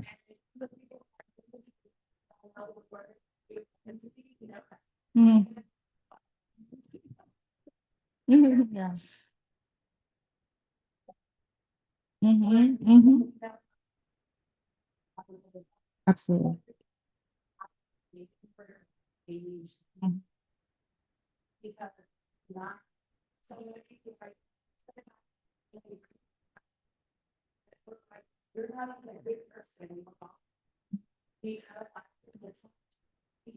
Mhm.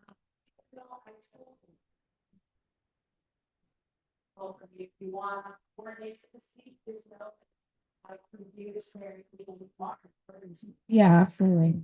So, and then my other thing too is, especially with it being a value, it's really important. I do talk about too a lot of times, like, everybody wants a village. We hear that saying, oh, it takes a village, but not a lot of people want to be the villager. So then operating again with intentionality, because it's friendships takes two, right? So even though it's like, okay, like 6 months, 7 months, and like you're saying, talking about too, like some self-disclosure, like, hey, like I just want you to know what you're getting yourself into with, if you're entering my world, yeah, and make an informed decision. Absolutely. Absolutely. So yeah.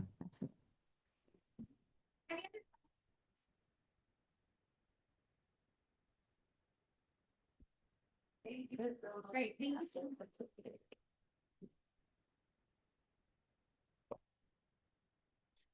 As we're closing up, I just wanted to open things up. If anybody wanted to share any reflections or takeaways from what they've learned today.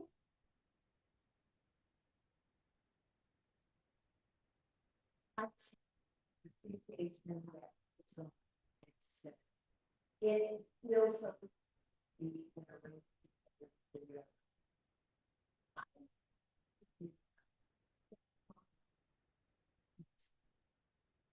this is. That, I'm gonna tell you at the top. That's nice. Yeah. Yes. The feeling of being. Is that. And you will give to give. Gives to each other and to the back each other.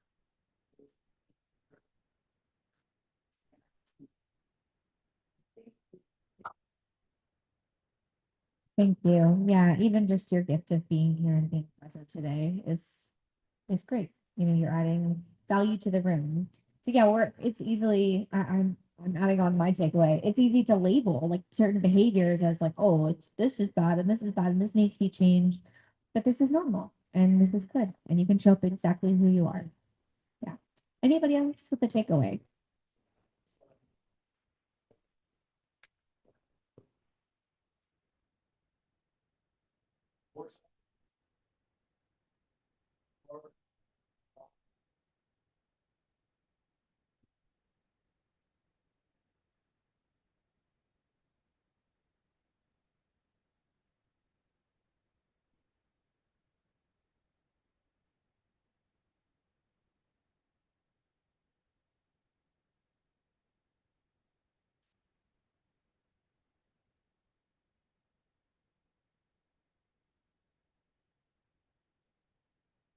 Yeah, just even finding community.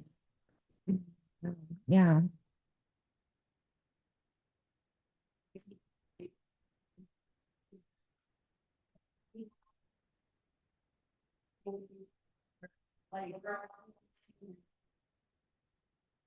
Anybody else with a takeaway? Okay, well, great. Well, I think Victoria, and they're going to be around for a few minutes if you do have any other thoughts or questions or needing some resources. But thank you all for your time today. Thank you all to those who joined us online. Again, my name is Lydia Thompson. I am so blessed to have been here with all of you today. All right, take care and have a good whatever today is. Wait, I wanted to say one more thing. So like, I just wanted to say that I am so thankful for Lydia. We were looking for an amazing moderator and MC for today, and I did not want to ask her because she had just had a baby. I hope that's okay for me to say that. I'm sorry. I should have asked it a bit. And she's just an amazing therapist. She owns Concord Family Therapy Counseling. She's just an amazing human being, and I'm so thankful for her and for her being here. And if there's anybody else that I forgot to thank, I apologize. But thank you all. And my husband was here earlier. We're driving to San Antonio right after this. And so he's like, I'm going to take a nap in the car. But he's also very supportive and I wanted him to hear that, but that's all right. I was like, y'all heard me praise him. But thank you guys so much, Benias and Carly, for streaming and everyone online. This is our first year to do this. We put it together very quickly. We were able to make it free for everybody and we want to do this again next year and continue this. So stay tuned. Thank you.